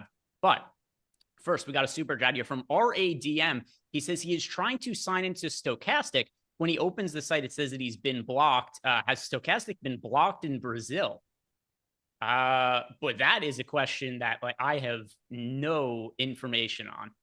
Yeah, I can't help you there. I mean, maybe Brazil has some kind of a blocker going up. Maybe just send an email to support@Stokastic. If there's anything we can do, I know Ron will be able to help you out.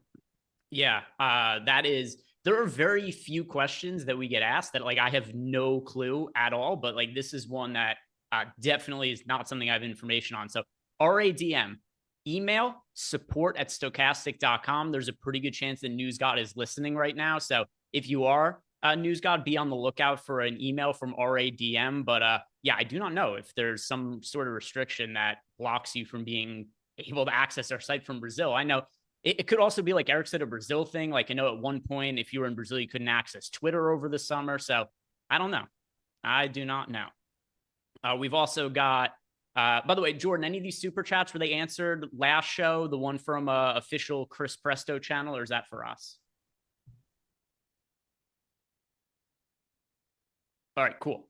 Cool. So with that in mind, Guitar Z-Man 247, he gifted us out 5 YouTube memberships. So Guitar Z-Man, we appreciate you. Thank you very much for supporting the channel. And for anybody else who wants to support us, simply like the video, subscribe. If you're in our Stokastic channel and you are a sub, one of the perks of being a sub is you get access to our Discord channel.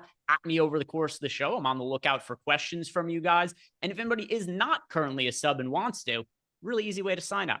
Link down below in the YouTube description box, just $1 with the promo code TIPOFF24, and you get access to our NBA core package through October 29th. So Discord, Sims, player projections, ownership projections, our late swap tool, our single lineup Sims, all of that could be yours for just $1 with the promo code TIPOFF24. If you're watching on YouTube, simply click that link down below in the YouTube description box if you're looking to sign up, because that already has the promo code loaded in. So it's going to be taken care of for you already. Don't even have to remember TIPOFF24. It's not that hard to remember, but even easier if you just click on that link. So if you're looking to sign up, just $1 for that. Oh, we haven't had this question yet this year. Phil Senzik, I forgot about this one. Eric, who puts it in the basket? Lotion play of the night. The lotion goes on the skin. Yeah, it's good to have all the questions back, all of the bits. Here we are. Is there? I mean, usually I just kind of go to who I think is going to score an absolute metric ton above expectation. Steph Curry, 8,500 Steph Curry on DK. So my favorite pay-up option on the slate, there's not one pay-up option that I have in like 60% of lineups or anything like that, but the one that makes the most sense to me, I'm kind of surprised he's not more popular. Giannis barely being over 10% owned on a slate that has like a kind of he's going to be higher salary. You got him at power forward and center. So Giannis at 11K. I'm kind of in between him or maybe saying James Harden here, but I'll lean towards Giannis. There's enough value on the slate where you could pay up for him between guys, you know, like Brandon Clark on this slate and other bigs that are fairly cheap that you and I are going to be getting into. But as the expensive option I have the most of, it is Giannis, and there's nobody really have to be too worried about the ownership on if you're paying up all the way at the high end either. Is Steph Curry somebody that you have a ton of exposure to, or it's just you're overweight to him relative to his ownership? Yeah, I'm a little bit overweight to him. It had more to do with like the lotion play of the night is the guy who like puts the lotion in the basket. Steph Curry, I think he has the highest points prop on the entire slate. I think 27.5, 28.5. I mean, the guy is coming off of an Olympic evisceration. There's no Klay Thompson there. It's him and Kuminga. Him and Kuminga are the only guys with over like a 18% usage without Klay Thompson on the floor last season. I mean, there's going to be some shots available to some other guys. I still don't even know what that starting lineup necessarily looks like when it all, they've tried some different stuff out. When push comes to shove, I think it's going to be Podziemski who ends up starting alongside him there. And then, yeah, Kuminga, you expect to be in there, but Wiggins, I'm thinking he ends up coming off the bench this season. Draymond Green, and I think Trace Jackson Davis because of Ayton on the other side. I think it might be matchup dependent in some spots, but like there's still some question marks I have about Golden State, but one is not. Steph Curry had a 35% usage without Klay Thompson on the floor last year. And I see a Termite has a question in here, and this was one, I think he asked this earlier. I might have actually missed this during my office hours, but I saw him in chat, so we can answer it here. He said, I took my advice. He played over on FanDuel, considering some of the contests that would look different, FanDuel versus DraftKings. I said he's never played on FanDuel, wants to know any difference between the two sites. He mentioned that he knows the difference between the defensive stats. Honestly, I just kind of run stuff through our sims. There's not like a specific strategy I implement on FanDuel that isn't on DraftKings. It's the same sort of deal. We're trying to get the players that we think are the best overall on the slate relative to their price and all of that, and what their upside is and what their ownership is. And the sims really take care of a lot of it for us. But is there anything in particular you do that's like considerably different on FanDuel than DraftKings? It's a good question. I think one thing I do with the sims, it kind of has more to do with the center position. You can only play one on FanDuel, and I really do a good job of combing through center more on FanDuel than what I do on DK, where I kind of let it run. We have a lot of value that exists on DK, and we're going to be swapping between this guy and that guy and that guy and this guy. But on FanDuel, you're seeing Brandon Clark pull $4,400. He's pulling 22.5% ownership. I do a good job of making sure most of those lineups have him at the power forward position. So if there's anything that I do on FanDuel that's different than DK, I really value making sure that the center position is clean and the way that I want it to look.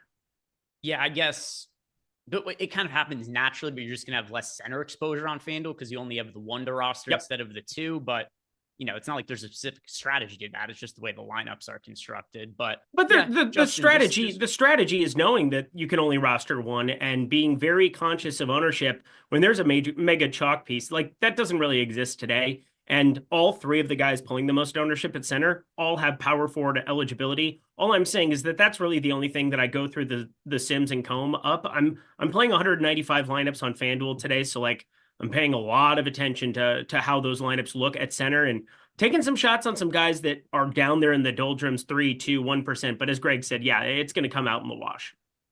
All right, so let's see what else we have for questions. And we got a super chat here. A different one from official Chris Presto channel. He says, last man in for the center position on FanDuel, Walker Kessler or Onyeka Okongwu, Eric? Neither. Kessler, if you made me between the two. I don't think Okongwu starts today, so that's problematic. He's been playing behind Capela for years now, it feels like, and I think that will continue. I have Walker Kessler in for 27 minutes.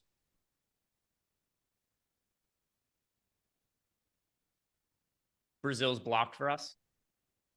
All right. So RADM, we've just got official word from Jordan, who is the official Stokastic ambassador to South America. He likes the big booty Latina. So we send Jordan there on mission. So Jordan very quickly teleported down to Brazil. He got the information from us. And it turns out that unfortunately, we are blocked in Brazil. So Jordan, thank you for that quick trip over to Brazil and taking care of it for us. That is information that I don't think we'll need to know for the future, you and I, Eric, but we're equipped with that knowledge now. Do you know why that's the case by chance, Jordan?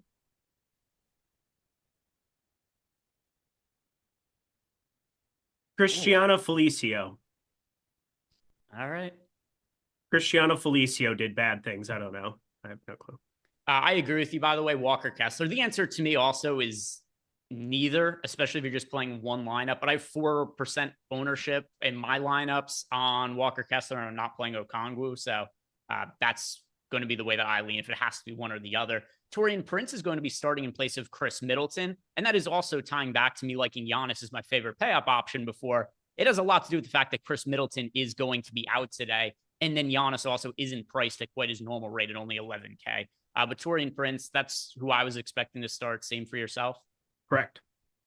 And then even with him by the way, lineup, it's not like he's the highest priority value option or anything. Yeah, what's his assist prop at for Taurean Prince? He's just going to be on the. I think I saw it at 1.5 earlier today. It was something really, really, really, really low, and I'm kind of not happy that I didn't just blindly bet it. But I was like, obviously, there's a number of bets that I already had down today, so I didn't think Taurean Prince assists was something to necessarily. Again, I think it's at like 1.5 major plus money on the over. I will double check.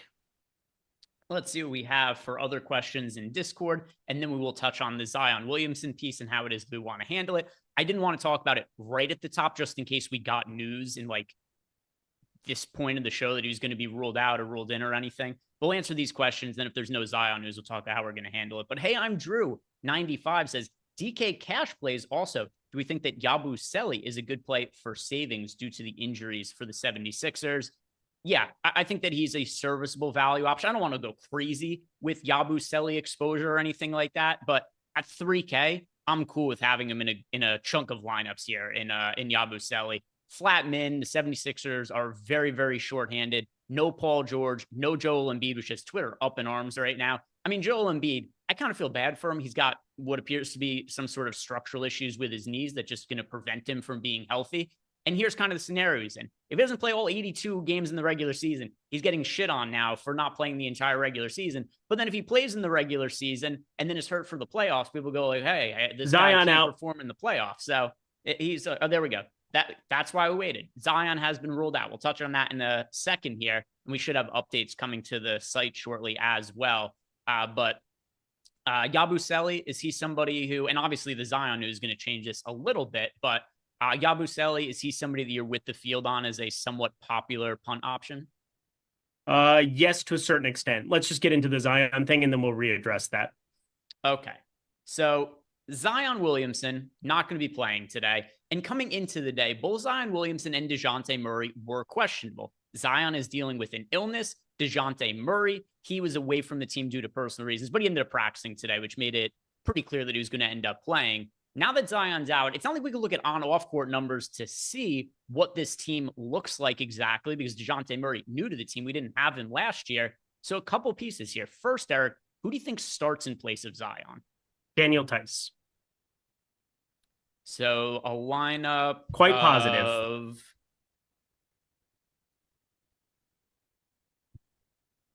So Murray and McCollum together in the backcourt. Mm-hmm. Brandon Ingram, Herb Jones, Daniel Tice. Yep, that's the lineup. Okay. And then with that being the case, by the way, that's unconfirmed, right? You didn't see anything come across the line. No, I just know for a fact it's going to be Daniel Tice. Okay. So with the expected starting lineup being for you, Daniel Tice, who I assume is min price. I have to pull 4K pricing here. 4K on DK. I've had this locked and loaded all day. I was pretty positive Zion was sitting. I posted in tails.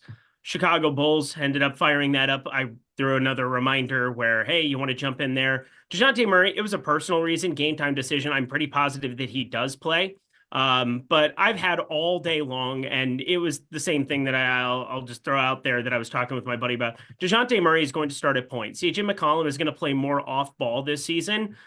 Brandon Ingram, Zion Williamson out. Herb Jones will play the 4 instead of Zion here. And then at center, there's no doubt about it, it's going to be Daniel Tice. He outplayed Missy, their draft pick, all preseason. If you played preseason DFS, watching Daniel Tice out there, he's a veteran. Missy is somebody who could potentially walk into some minutes later. He's a good defensive stopper, but he didn't look great. And offensively, doesn't really add anything. Daniel Tice can step out and knock down shots, helps with the floor spacing a lot for the Pelicans here against Chicago. And he's more than capable of handling Vooch in the post. So for me, Daniel Tice, it's like 99.9% positive he starts tonight. Yeah, so Daniel Tice is $3,900 over on FanDuel. As you mentioned before, he's 4K on DraftKings. I'm just going and checking because I wasn't exactly sure what his FanDuel price was off the top of my head. But assuming that he does end up starting, it would be hard to not expect a decent amount of minutes to go to Daniel Tice. Not like 40 or anything. Like, I'm not saying like an absurd amount of minutes. Relative to his price tag, though, I think he could play a decent amount. And considering he's an okay fantasy producer, Daniel Tice would look like a pretty good value option to me, particularly because we have a 10-game slate and where there are a couple of value options. When we're talking about somebody like Yabusele as somebody we want to get to, yeah, like Daniel Tice is going to make sense on the slate as well.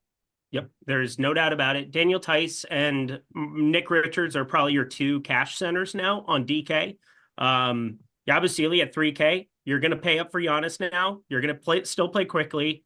You're going to probably play CJ McCollum, DeJounte Murray. If DeJounte Murray ends up in, probably McCollum just because he's the cheaper of the two. 8,300 DeJounte Murray doesn't look as good, but God, do I love DeJounte Murray for tournaments today now. 8,300 for him. Completely new situation.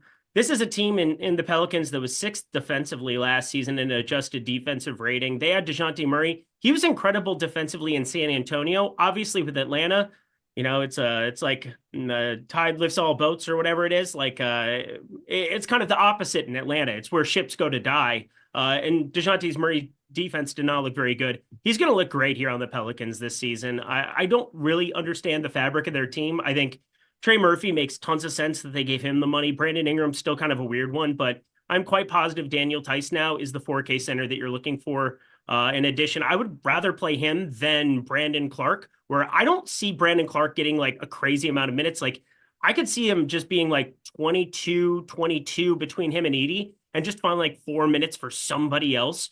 Because I don't think they want either of them playing like giga minutes here in the first game right out of the gate.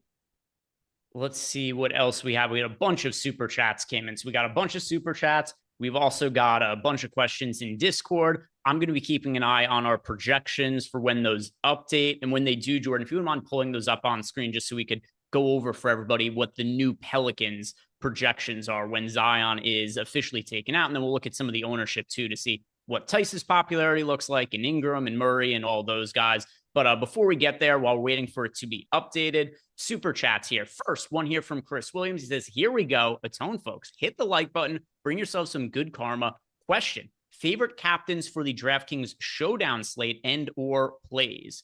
So I assume that you mean for the late one, Chris. And let me pull up the pricing here. So that is going to be for the Phoenix Clippers game, which, I mean, the Clippers are in a bad way right now, considering that my gut feeling is that Kawhi doesn't play this year, Eric. There's been, I don't know if you saw the Shams report earlier, but he's week to week now, and there's no immediate return in mind for Kawhi. They're just kind of playing it by ear.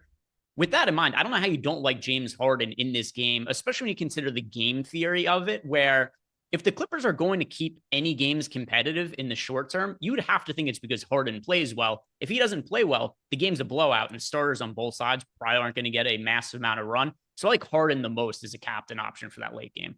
Yeah, in lineups that I'm not going to play Harden, there's one guy specifically that I think is interesting for tournaments today. Kevin Porter Jr. now is wearing a Clippers uniform. You can say what you want for him as a person. He's a guy who will go out and get you a fantasy point. He has shooting guard eligibility on DK, which probably doesn't matter as much now that we have CJ McCollum kind of unlocked. I think he's going to be one of my highest owned players over on DraftKings right now. But Kevin Porter Jr., I have him for 21 minutes right now, but I'm going to boost him and I'm going to get to some lineups and kind of like make sure that he is only in lineups where I'm not going to have James Harden, because I could see him like shutting down some games. Like the role that Bones Highland used to have at times to shut stuff down, I think is now like Kevin Porter's, where they want him to kind of like assert himself a little bit. He won't start. He'll be a sixth man already in this rotation. I think he's a natural guy in that showdown slate for tonight. And then also, you know, for this specific slate, if you're looking at some swapping stuff between, because like Tamani Kamara is somebody I've got my eye on for Portland. If he starts Golden State, we could have different iterations of that starting lineup. Although I think what I said earlier still stands true. There's not a ton of swappability here, but 9,200 for James Harden on DK is not very appealing to me. I'm going to play him on FanDuel a lot more.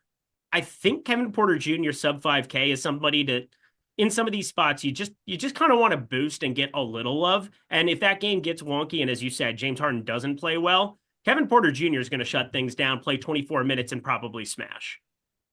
Yeah, and he is, if you wanted to go cheap and pay up for the studs, he's $7,800 in the captain spot there. So you can go Kevin Porter Jr., and you could fit Harden, and then probably even Booker and Durant with him as well. So who knows what Kevin Porter Jr.'s role is going to end up being ultimately this year? Who knows if he stays out of trouble? But at least when he's on the court, he is somebody who's a pretty good fantasy producer. He's going to be bringing upside. RADM says, RIP Brazil. I'll still religiously watch you guys. Love you both. Thank you, RADM. That is appreciated. And then he says, also, since we were talking about Walker Kessler, do we like Walker Kessler over 2.5 blocks at plus 205? Yeah, if you get plus, like I think 2.5 blocks is probably a pretty fair line. So if you're able to get massive plus money on it, yeah, I like him for over 2.5 blocks. Any opinion on that, Eric? No, I think it's a decent line. Plus 205. I say go for it if you're trying to pick one side of that. Sam Diaz left us a super chat, but there is no question there. It's just a $1 super chat. Let me check chat to see if there's something in chat from Sam Diaz. He left a follow-up. He says, what happened to NBA tiers? I don't know. I guess Ace of Spade wasn't present in chat for a couple of weeks, and DK was like, guess we could end this format. Like, I don't know. I don't. They're trying out different formats. They introduced that format where you play one player at each position: point guard, shooting guard, small forward, power forward, center, and there's no salary cap. I think it's pretty stupid doing it that way, but there's other formats that they're trying out instead of. Yeah, and we also got another question. This one is from Malcolm Revamp. He says, NBA starting 5 picks in DK, so the new tiers. So I'll pull this up right here. And I'll be honest, I'm not super familiar with the format, but just based on what Eric had said there, it seems you could just kind of play anybody, and there's no real salary cap or anything like that. So let's see, do players have MPE or do they all have one? Okay, so everybody has one position. So point guard, let's see, which spot is James Harden in? I would go with, all right, so let's do it this way, Eric. We'll just go back and forth who we like the most at each position with no salary cap here. Point guard, I'm going to say Harden. Point guard going to be Maxey for me. Okay. At shooting guard, let's see. Shooting guard for me. DeJounte Murray. Boy, shooting guard is not great for just the pay-ups. So I guess Murray Donovan Mitchell kind of by default. Shooting guard sucks. The third like price shooting guard is Anthony Simons. I have DeJounte Murray for 44. Which position is he at? He's at point guard. That sucks. Yeah, Donovan Mitchell by a lot then. Yeah. Really what you're considering like Donovan Mitchell or Devin Booker at shooting guard. Those are the only two. Small forward, another not great position. You got Desmond Bane, Lauri Markkanen, Brandon Jimmy Ingram. Butler, Brandon Ingram, Franz Brandon Wagner. Ingram by a lot. Who'd you say? Brandon Ingram by a lot. Let's see. Ingram. I mean, one of the other things that's kind of like interesting is like stacking up a game, like playing Murray, Ingram, and, you know, just saying that, you know, potentially that game goes to overtime or they play more, it's competitive. Yeah, there's lots of ways that you could potentially kind of leverage your lineups just by stacking up specific spots if there's high projected players. Like I thought about like even just looking at it on the surface when I saw that game type came in yesterday, I was like, oh, there's going to be like a Phoenix Sun spot to play Booker and Durant and run it back with a Harden. Like something like that makes a lot of sense. I am going to go with Lauri Markkanen at small forward. Power forward, Eric, that's pretty easily Giannis for me. Yeah, by a lot. Yeah, so power forward is going to be Giannis. And then, by the way, our Pelicans projections are updated. Jordan has those on screen. We'll review that in a second here. So power forward for me, that is going to be Giannis. Same for Eric. And then it's center Şengün. Yep, center Şengün for me. You know what's so funny? This has never happened. I have had 44.25 projected for DeJounte Murray all day. I pull up the screen. We just got everything updated. 44.25 for DeJounte Murray. That's hilarious. That we do. DeJounte Murray, and any pause that he's been away from the team, has been practicing dealing with a personal issue. Any chance that impacts his role or his playing time first game with a new team? Why would you care the first game of the season? We don't know what minutes these guys are going to be playing first time out of the gate anyway. For me, it all is like baseline rates. And like you take Zion Williamson off of a basketball floor, it's going to change the fantasy outlook for everybody. This was priced with Zion Williamson being in mind, and now he's gone. So like 8,300 has to be an advantageous tag. I think the interesting talking point is like him compared to CJ McCollum. CJ McCollum is $1,400 less. I am much higher on CJ McCollum than what we are in our projections at 36. I've got him closer to 40, and partially because he's been with the team for longer, played alongside Brandon Ingram. Obviously, the positionality of Brandon Ingram being small forward is a lot more useful to us. And I think when it comes down to it, I'll probably get to more Brandon Ingram than DeJounte Murray. But like, I don't think DeJounte Murray is going to get steamed up because he falls in that range, 8,300, and people have those concerns. But I really don't, because like, there's going to be weird stuff that happens today, no matter what you do. And one thing I know for sure is DeJounte Murray without Trae Young on the floor last season was a fantasy stud. And if they decide to play through DeJounte Murray more, I said CJ McCollum might be off ball a lot more this season. And, you know, he can be a guy who goes out and gets you a bucket. We've seen that as a number 2 in Portland. We've seen him as an alpha at times here. And now DeJounte Murray is listed as probable. It was a personal issue. I never had any issue with his workload here. I really like him for tournaments. Yeah, I mean, we're projecting him really well. I guess the question just becomes, how do we want to rank Ingram, Murray, and McCollum at this point? I think all of them individually are clearly viable options. Do you have a hierarchy of the Pelicans guys, though? I mean, the Ingram thing is because he's small forward. I mean, we're comparing him to weaker plays. And I've had this updated in my sheet for like 3 hours, so I don't have to change anything. Brandon Ingram, I have in 64% of lineups. He is 23% owned in our latest run. KJ Martin is number 2. I think KJ Martin is very thin value at 3,800. He's not a very good fantasy point per minute player.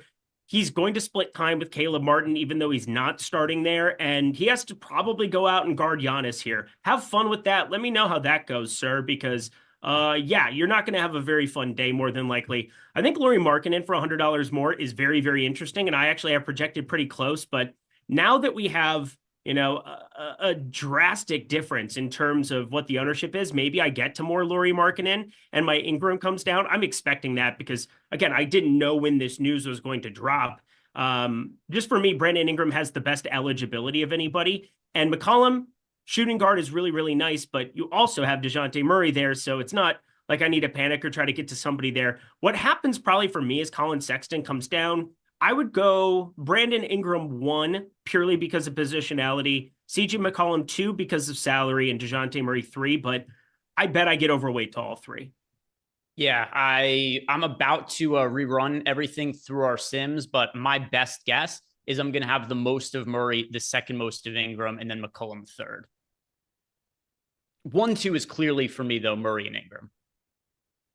I don't think Murray is like clear. Again, for me, you know, everything you just said was predicated on like, oh, do we have workload concerns or anything else? I mean, I have, what is the fantasy rate concerns going to look like alongside Ingram and McCollum, who can be good fantasy performers and like stat stuffers as is. Different team, different situations. So like for me, I just kind of want to play the ownership game a little bit. Again, I'm going to be overweight to all of them, but how much so? I mean, we have Murray projected way better. And really, if you go back to the tail end of last year with no Trae Young at times, and you saw DeJounte Murray, like 1-4, 1-4-5. I mean, the guy was an absolute fantasy monster. So there's a lot of ways where if he plays like that version of it, he was still playing along guys like Jalen Johnson, who aren't exactly fantasy zeros by any means either. But yeah, it's going to come down to ownership when it's all said and done. I'm going to wait for that to solidify now. And is the ownership updated, Jordan? We could pull it up for both DraftKings and FanDuel to review the Pelicans.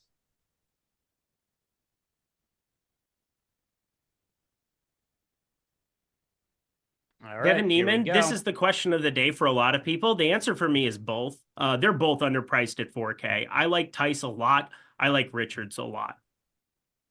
And ownership, yeah, go to the Pelicans. So, oh my God, I forgot that Jordan doesn't know like the alphabet or anything. Yeah, he's a dumb. Jordan would have difficulty spelling CPR. He's not the brightest, but he's good at pressing buttons.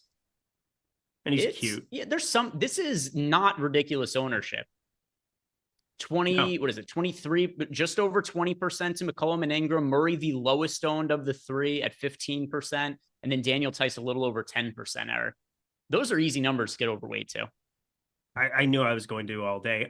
I wish this news had came out after lock. That's the most frustrating part because it goes from, you would have gotten each one of these guys. This would have been like you could have just slashed this in half and you probably would have gotten it.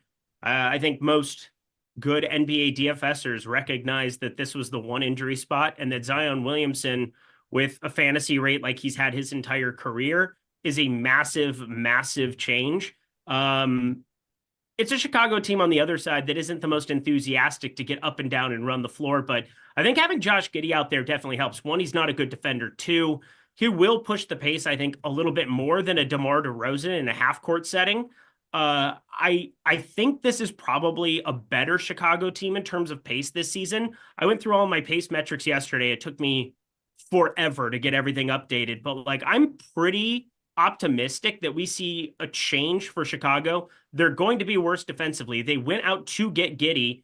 He looks like he's improved his shot over the summer, went 9 for 19 at the Olympics, is, you know, been a career 31% three-point shooter. But I do have optimism that Chicago will at least play more to those stylings. And don't forget, Caruso gone too. We're talking about one of the best on-ball defenders in the National Basketball Association. And now you're going to get Giddey, White, and Levine out there starting. Good luck. There's going to be a lot of backcourts that feast against them this year. All right, so I kicked off a DraftKings run of Sims, and then I'll hit on FanDuel right after that. So I saw we had a FanDuel question, which I just want to make sure that I have the most updated information to give you those answers. So that'll be done like a minute or two here. But we've got a question here now from Matt Martin in our Discord channel, and Matt wants to know, who are now the 3 best cheap options on the slate, Eric? So who are the 3 value options? And we'll say anything sub 4,500 and below. That's the price point we'll go with. 4,500 and below. Who are the 4,500 and below? Who are those 3 players in that price range you're getting the most exposure to? Nick Richards, Daniel Tice, Brandon Clark. It is Brandon Clark, Nick Richards, and Yabusele for me. But Daniel Tice would be 4th. And then actually, so I've got 5 that I actually like overall. So the 5 that I like overall, Clark, Richards, Yabusele, Tice, and then KJ Martin as well. He's starting for cheap, and he's got good positionality. Small forward, power forward over on DraftKings. Those I'm a are the little 5 worried that cheapies that land in lineups for me, but 3 I have the most of. It's Richards, Clark, and Yabusele. Let's talk about tournaments here for a second, because there's 23 minutes till Indy Detroit locks, and then we have Milwaukee, Philly. We have all of those games tipping off at 7:30 p.m. Eastern time. I look at the minutes as very, very volatile. And what I do think is that Yabusele, I mean, I have ingrained in the back of my head how well he played for France at the Olympics. I mean, we all saw it. We watched it. It was incredible. He was a spark plug. He's a big, gigantic Afro spark plug out on a basketball floor. He was awesome. He played over Rudy Gobert the entire Olympics. It was wild to watch, but earned himself a spot in the NBA here. I'm not going to say it's a reality check for him by any means, but like, playing Olympic ball in your home country is a little bit different than going to the NBA and playing in Philly, a hostile Philly spot. Philly could end up loving this guy. Like, they could definitely love him, but I get a little bit worried that because we have more known quantities like KJ Martin and Caleb Martin at the NBA level here, that we don't see as much of him here. And at 3K, he's obviously a dude who, if he plays 24 minutes, 22 minutes, you're going to want him. Like, if you told me he played that many minutes right now, I would just lock him in. We only have him projected for 20, and he's still one of the best value plays on the slate. I'm just saying there is a minutes downside there too. And now with 2 cheap centers that I'm pretty positive play 26 minutes each, I'm not as interested. I mean, look how much the ownership has come down since that update for Daniel Tice. We have him at 18%, 18.5%. That is more like it for me. I think now with the power forward eligibility, he makes a lot more sense as a guy that, like, I'm okay being around the field and moving on, but like, he will not be somebody that I'm like drastically overweight to the way that I might have been before Daniel Tice became a thing. There's I don't love any of these cheap options. I just have those 5 guys that I'm kind of rotating that I brought up before. But there's none of them are like some of the other value options that you and I will go over at later parts in the season where they're in like 80, 90% of our lineups. There's nothing like that. These are guys who are in like 40 to 50% of lineups for me, which it's a lot, but it's not like the value smash we're going to be seeing later on in the season or anything along those lines. By the way, also, now that I have it updated, I actually ended up with right around 30% of Murray, Ingram, and McCollum. All of them I'm overweight to the field too. All of them right around. What I'm saying, Yabusele has an afro. I don't understand why that's crazy to say. He's phenomenal. He was so fun to watch during the Olympics. He's got like the big hair going straight up if you watch the Olympics. He got a lot of hype during the Olympics too. I actually think that probably got him back into the NBA because of how well he played in the Olympics. He was terrible with the Celtics. Yeah. I mean, he especially from a DFS standpoint, I already have him in lineups. I'm not going to change. Is there a chance we're overrating him and that overall the market is a little bit too high on him just because of how well he played in a national stage in the Olympics? I think naturally it will be. Like, I don't know how it wouldn't be. He played so well. And again, he played over Gobert. You can talk about it stylistically, why they did it, how they did it. For me, it just comes down that he's a flat 3K. He's got the power forward eligibility. If he didn't have that, I wouldn't be worried about him a lot today because, $1,000 more to get to far more secure minutes. And then some of the upside that exists at the center position, I still want to get access to. I'm looking at you, Andre Drummond. There is no doubt that from a fantasy perspective that this could go a number of different ways. We've got a super chat here from Pierre. He wants to know our favorite plays at each position for FanDuel. So, Eric, do you have your lineups updated for both sites or just for one of the sites? I don't have everything updated for both yet. Okay. Do you want to wait a second to answer that one then? Yeah, give me a second. Okay. Yeah, I just finished running everything for FanDuel. So I've got for myself, FanDuel and DraftKings updated. We'll give Eric a second here to get FanDuel updated, and then we'll circle back to Pierre's question. Angelo Frias left the super chat. He wants to know, is Denny Avdia a good pickup? So Denny Avdia, do I have Avdia exposure now? I doubt it.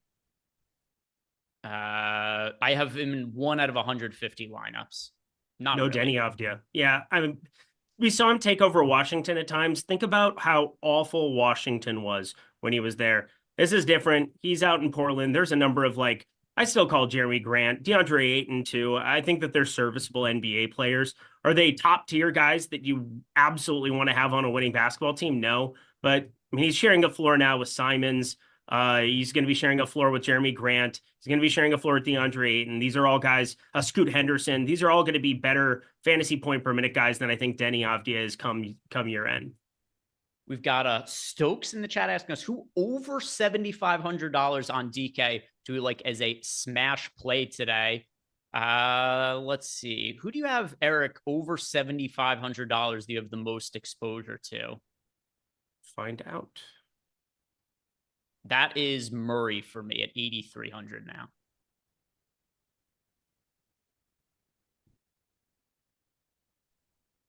Lauri Markkanen. Okay. Yeah, there's nobody. He said over 7,500. It's got to be over, so it can't be at 75. 7,500. I just put it. I grouped it by 7,500. On DK, that is going through. There's while you're checking that, there's three guys over Steph Curry. 7,500 that I have the most exposure to: Giannis, DeJounte Murray, James Harden. Yeah, DeJounte Murray, the answer for me by a landslide. Actually, I lied. There you go. Okay. And now we've got M Grizzly wants to know, am I boosting anyone on DK today? No, there would have been boosts that I would have played with had Zion still been questionable heading into lock. But now I think we're just kind of playing this straight up. There's nobody I'm expecting to be ruled out or anything like that. I've got exposure to the Pelicans. So if we get an unexpected starting lineup there, I'm equipped to be able to make swaps because I got Pelicans guys in the lineups already. So nothing specifically that I feel for this slate we have to make alterations to. For yourself, Eric, anybody that you wanted to be changing up or down as far as ROI boosts with 17 minutes to go to lock? I don't think so. I feel pretty good about what I'm doing here at the moment. Talked about Kevin Porter Jr. already. I think that's somebody that probably isn't as useful to me. A lot of that was going to potentially be stuff where I had to offload salary or offload lineup spots with the Pelicans news. We now have the Pelicans news. So I think I'm going to be playing this slate pretty straight up. 16 minutes to go until lock. Before we answer the rest of your guys' questions, if you haven't done it, like the video, subscribe to the YouTube channel, but also after we get to lock, we're not going to be going anywhere. The YouTube show will be ending, but we're going to keep going on. Myself and Josh, we're going to be on playback. We're going to be watching some of the games with you guys, be sweating out some of the DFS action. If anything does unexpected happen, like maybe the Pelicans starting lineup ends up being different than what we think or anything like that, Josh and I are going to keep you guys updated on what it is that we are going to be doing. And then after Josh and I are done on playback, Eitan is coming on. He's going to be doing some betting stuff with some of the guys over on Tail. So we're going to be trying to keep playback going with guys on camera later on into the night this year. And the easiest way for us to do that is just have other people come on the show and tag in, tag out, things along those lines. So come check us out in playback if you guys want to watch the games on screen with us right after the show ends. Do you have, we got this question from a couple of people here. Pierre and Anthony Masilli both wanted to know our favorite plays at each position for FanDuel. Are you ready for that now, Eric? Yeah, I'm set. All right. So let's start then at point guard. The point guard I get the most exposure to on FanDuel, it is DeJounte Murray at $8,300. DeJounte Murray. At shooting guard, that is Josh Giddey at $6,300. It's my guy too. I'm playing metric tons of him on FanDuel. Small forward, that's Scotty Barnes. Brandon Ingram. And then at power forward, that is Brandon Clark for me. It is, why did my sheet go away here? Brandon Ingram still, but Scotty Barnes. And then at center, Alperen Şengün. At center, Alperen Şengün. Okay. And then the other part of this here is Anthony Masilli wants to know who's our favorite FanDuel contrarian play. And then after this, we'll do the nuke of the night, Eric. But favorite contrarian play on FanDuel. Who is the player who is not all that popular that's landing in your lineups the most? On FanDuel, the player that I'm getting to who's not popular the most? Daniel Tice is 9% owned. There's a ceiling there. He's very cheap as well. I like Daniel Tice at $3,900 on FanDuel. I do too. I like that a lot. That's a great call. Ivica Zubac, 6,500, sub 5%. All right. Center's a fun one on FanDuel. Anything else you want to add about a FanDuel contrarian play or anything? Nope. Feel good. All right. With that in mind, you know what to do, Jordan. Play the animation. Let's blow Eric's penis off his body and give out the nuke of the night. Dear God. There it goes. I never get over how excited you are. Every night, you're like when Kenny dies in Southwark, where you're always enthusiastic about it, swinging your hat around, smiling. I think part of it is because you're like, oh, you don't have to do this show with me anymore. You get excited to have the nuke explode on you. But who is it? Eric, nuke of the night. Who are you going with? Well, I'm doing the show a lot now going forward, so there's that. My nuke of the night tonight is going to be DraftKings specific. So I'm playing a lot on both sides here today, and we have tons of value at center. We have Nick Richards, we have Daniel Tice, we have Alperen Şengün on the top end, but I can't really get to him on FanDuel because he's 8K. I can't do it. But Andre Drummond is 7K playing for the Philadelphia 76ers today, up against a Milwaukee team that, yeah, Giannis can rebound. There's not a lot else going on there. Andre Drummond should be able to go completely ballistic tonight. I mean, we're talking about one of the best, if not the best rebounder in basketball. We're talking about one of the best fantasy producers in basketball, and we could get like uninhibited run. Think about how many times Paul Reed or Andre Drummond, we would have that conversation over and over and over on this show. And Paul Reed, he's a 1 fantasy point per minute guy. And it's like, oh, how do we even like compare the two? Or how do we even like look at them? Or like, how do we even make choices? And then Chicago takes him and it's like, oh, well, now Chicago's going to do Twin Towers or do different stuff alongside certain guys. I mean, we've had so much back and forth with this guy, but there has never been any doubt in my mind that he could be a 1.4, 1.5 fantasy point per minute guy in certain situations. And if you give me 22, 23 minutes of him in this spot, I think he's already playable. If we get 27, 28 minutes of Andre Drummond tonight, he could be like must-have territory, 20 and 10, 20 and 20 kind of dude, like Daryl Dawkins stuff incoming. Andre Drummond, 7K contrarian now over on DK, where everybody's jamming cheap centers, your nuke of the night. I have him in 20% of my lineups at a 12% projected ownership. I had a lot more earlier, but then other players ended up opening up, which kind of is part of the reason that you like him, because that ownership came down there. But yeah, there's a clear ceiling for Andre Drummond. I am on board with you there for sure. His rebound prop is insanely high. I saw it on FanDuel early. It's 14.5, and I think it's juiced towards the over now at this point, or at least it was the last I looked. So Andre Drummond, I think that's a pretty reasonable one. A handful of pay-up options that we've talked about so far that we like. One that we haven't talked about that I like, though, Eric, is LaMelo Ball. This team in the Charlotte Hornets, they were no good, very bad, terrible last year. But LaMelo Ball, when healthy, is still as good as it gets as a fantasy option. Is he going to be healthy next week? Maybe. Is he going to be healthy in 2 weeks? A little bit less likely. Is he going to be healthy in 2 months? No, probably not. But while LaMelo Ball is healthy and on the court, he's going to be putting up assists, rebounds, steals. He's going to be scoring. And he's one of these guys who actually ended up showing up in a little bit more of my lineups with these recent updates, because as more value opens up in the front court, it means that we have more ability to pay up in the backcourt. So I like LaMelo Ball as a pay up option at $8,800 over on DraftKings.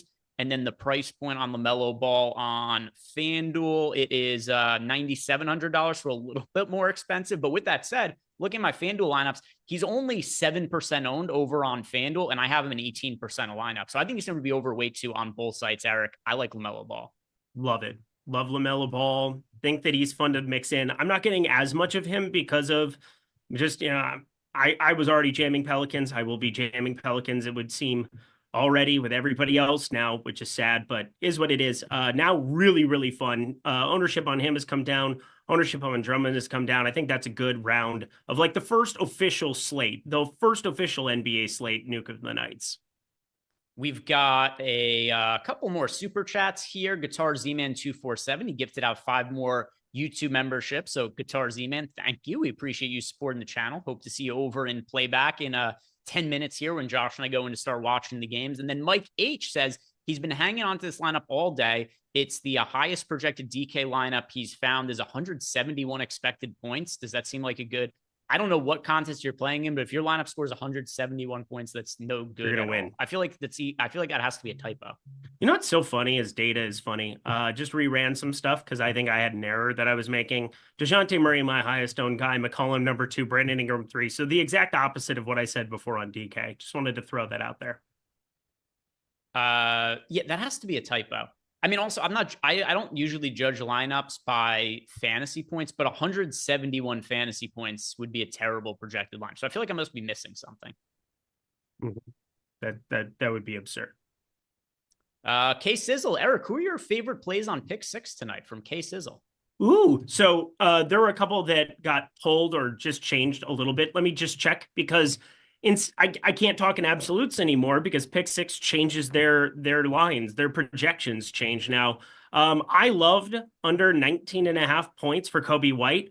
I hammered that. It is now down to 17.5 points. So I think a lot of people ended up firing, or maybe they were tailing me in the short that I ended up putting together. But Kobe White, he was averaging north of 36 minutes a game. I think he probably has a chance to play 35, 36 minutes here in this spot as well. But there's a downside with who he's playing alongside and guys who can take the ball out of his hand. DeMar DeRozan was there, of course, last year. So there is some usage up for grabs. But Josh Giddey, more on ball. You have Lonzo Ball for maybe 12, 14 minutes tonight. He's going to take the ball out of Kobe White's hands. And the Pelicans were 6th in adjusted defensive rating. There is no Trey Murphy out there, but far more known for his shooting than his defense. Herb Jones still exists, for the nice switches and things of that nature. But DeJounte Murray was such a good defensive player in San Antonio. You can see the decline he had in Atlanta, but most people are going to experience that playing next to Trae Young. So I'm hoping he has a resurgence in that department. I think the Pelicans are too. Love 19.5 under there. 17.5, a little bit more efficient, but I would still be leaning towards that under. Let me see my other one, because I love Alperen Şengün for tournaments, but he was sitting at 10.5. It was sitting at -150 at books. Yeah, that got bet down to 9.5 here too. So the one thing that changes between being able to ask me this question last year and this year is that the lines are now moving constantly. So keep that in mind when you ask me, because my plays, are definitely on the move here from today. All right. We got a bunch of questions here, so we have to answer them a little bit quicker. But Zach to the Future says, lower owned value play for the big $10 DK contest. Who's your favorite low owned value option on DraftKings for a large field GPP? Giannis Antetokounmpo. As a low owned value option? Oh, value option. I didn't hear the value part of that. Low owned value option. Dyson Daniels.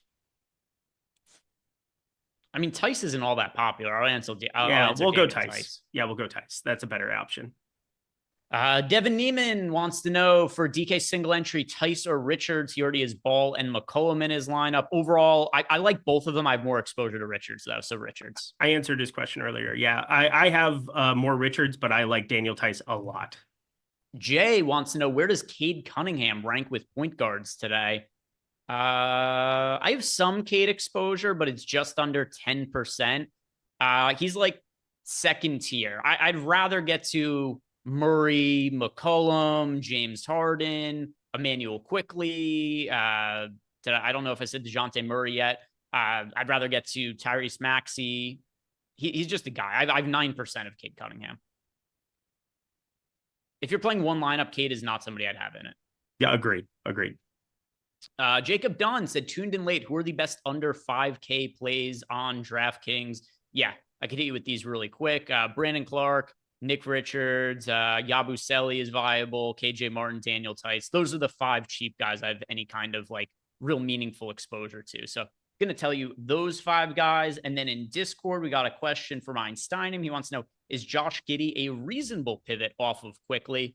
Yeah, he's reasonable. I much prefer Emmanuel Quickly and have a lot more exposure to him. I like Giddey a lot on FanDuel. DraftKings, he doesn't show up in lineups as much for me, but he's in play. Who knows what his role is going to look like for the Bulls? It seems like they're probably pot committed to him. He's going to make out like a bandit when it comes to negotiating contracts. He's asking for north of $30 million per year. And considering they turned down multiple first-round picks for Caruso, I think they're probably just going to pay Giddey. Maybe not what he's asking for, but something significant. But they're going to give Giddey an opportunity this year. I don't think he's a great real-life NBA player, but he's a good fantasy producer. So, Giddey's a decent low-owned pivot. Is he somebody you're playing at all, Eric? Yes. All right. So, Josh Giddey, somebody who is viable. And then the real AD says, my question is for the perfect man. Ooh. I don't know which that person is in here. He wants to know, good sleeper / bottom. I mean, I'd be phrasing question for the perfect man, then who's a good bottom. But who's a good bottom of the barrel player for a FanDuel single game bucks? Oh, I did not look at the FanDuel single game. I'm going to do this for you, the real AD. I didn't run Sims or anything for the single game slate with the Bucks. After we get to lock, I'll run that on playback and I'll message you in Discord with what ends up showing up there. It's not something I put really any thought into, and we don't have that much time left here. Malcolm Revamp says, for the lineup generator, should he go to balanced or chalky for DraftKings? On a slate with 10 games, I think balanced lineups is going to be the way to go for that. And if anybody wants to check out the lineup generator, we do now have an essentials package, which is very affordable, and you can get it for monthly packages. You could also get it for individual sports, you get it for all sports. So if you guys are looking for the contest generator, we do have different ways to bundle it this year. That was something that was a popular request. But yeah, Malcolm Revamp, go with the balance build for tonight's slate. Kraken Tiles says, just logging in, priorities for the first game, presuming using a late swap post lock. I don't know that this is a slate where we're going to have to do a massive amount of late swapping, but with that in mind, Eric, are there any priorities for you from the first game on the slate? There's only one game. It is the Pacers and the Pistons locking at 7. Do you have a significant amount of exposure to anybody from that game? Pascal Siakam and Jaden Ivey on FanDuel. That's it. Yeah, I'm trying to see. Yeah, he didn't specify that if this was a DraftKings or a FanDuel question. Upload this version of it. I've got some exposure to a couple of these guys, but nothing that's all that important. If you want the flexibility, I don't think you have to play anybody from Pacers Pistons. I don't think you have to either. It's a game that extremely fair to say that he would be missing out on if he didn't roster. Nope. No, nobody that is a priority by any means. I'm taking, I mean, Ivy is kind of just there, I think. Tim Hardaway Jr. is just kind of there. Nobody that's a priority. All right. We've got just about a minute and a half left to go here, Eric. Any final thoughts on the slate? Anything we didn't touch on that you want to make sure you bring to the people before we get to lock? No, pay attention. Make sure that Daniel Tice is there, because there's always a 0.1% chance that something happens. You don't want to talk in too many absolutes, but based on what the Pelicans have done here in the preseason, I do expect that he plays over Missy, that being Daniel Tice. I think there's a chance I might take a couple of shots. Josh Green ruled out? What? Okay, I read that and saw Jalen Green, so thank God. That would have been very different. He was listed as questionable, but not really going to be anything that massively impacts the slate. He was going to play some minutes for Charlotte. I don't think there's some other value option that opens up from Charlotte or anything like that. Josh and I will talk about that on the playback show in about 30 seconds. So if you guys want to join us over on playback, we'll talk about any potential implications of Josh Green, because we've only got a few seconds left to go. But yeah, do know that Josh Green, if you have Josh Green in any lineups, and Josh Green is on the Charlotte Hornets now, in case, some of these role players, people might not know where they are to start a new seasons. I assume I don't have Josh Green in any lineups, and yeah, I don't. But don't play Josh Green. Other than that, Eric, any final thoughts? No, let's have some fun. Let's go Pelicans. That is definitely something that is still going to ring true for me. And thanks everybody for tuning in. Good to be back here. And go watch playback. All right. If you guys haven't done yet, like the video, subscribe to the YouTube channel, hopping over at playback. Josh and I are going to be watching the games over on there. So come hang out with us and have a good night. Good luck. Keep watching. Head on over to playback. Peace out.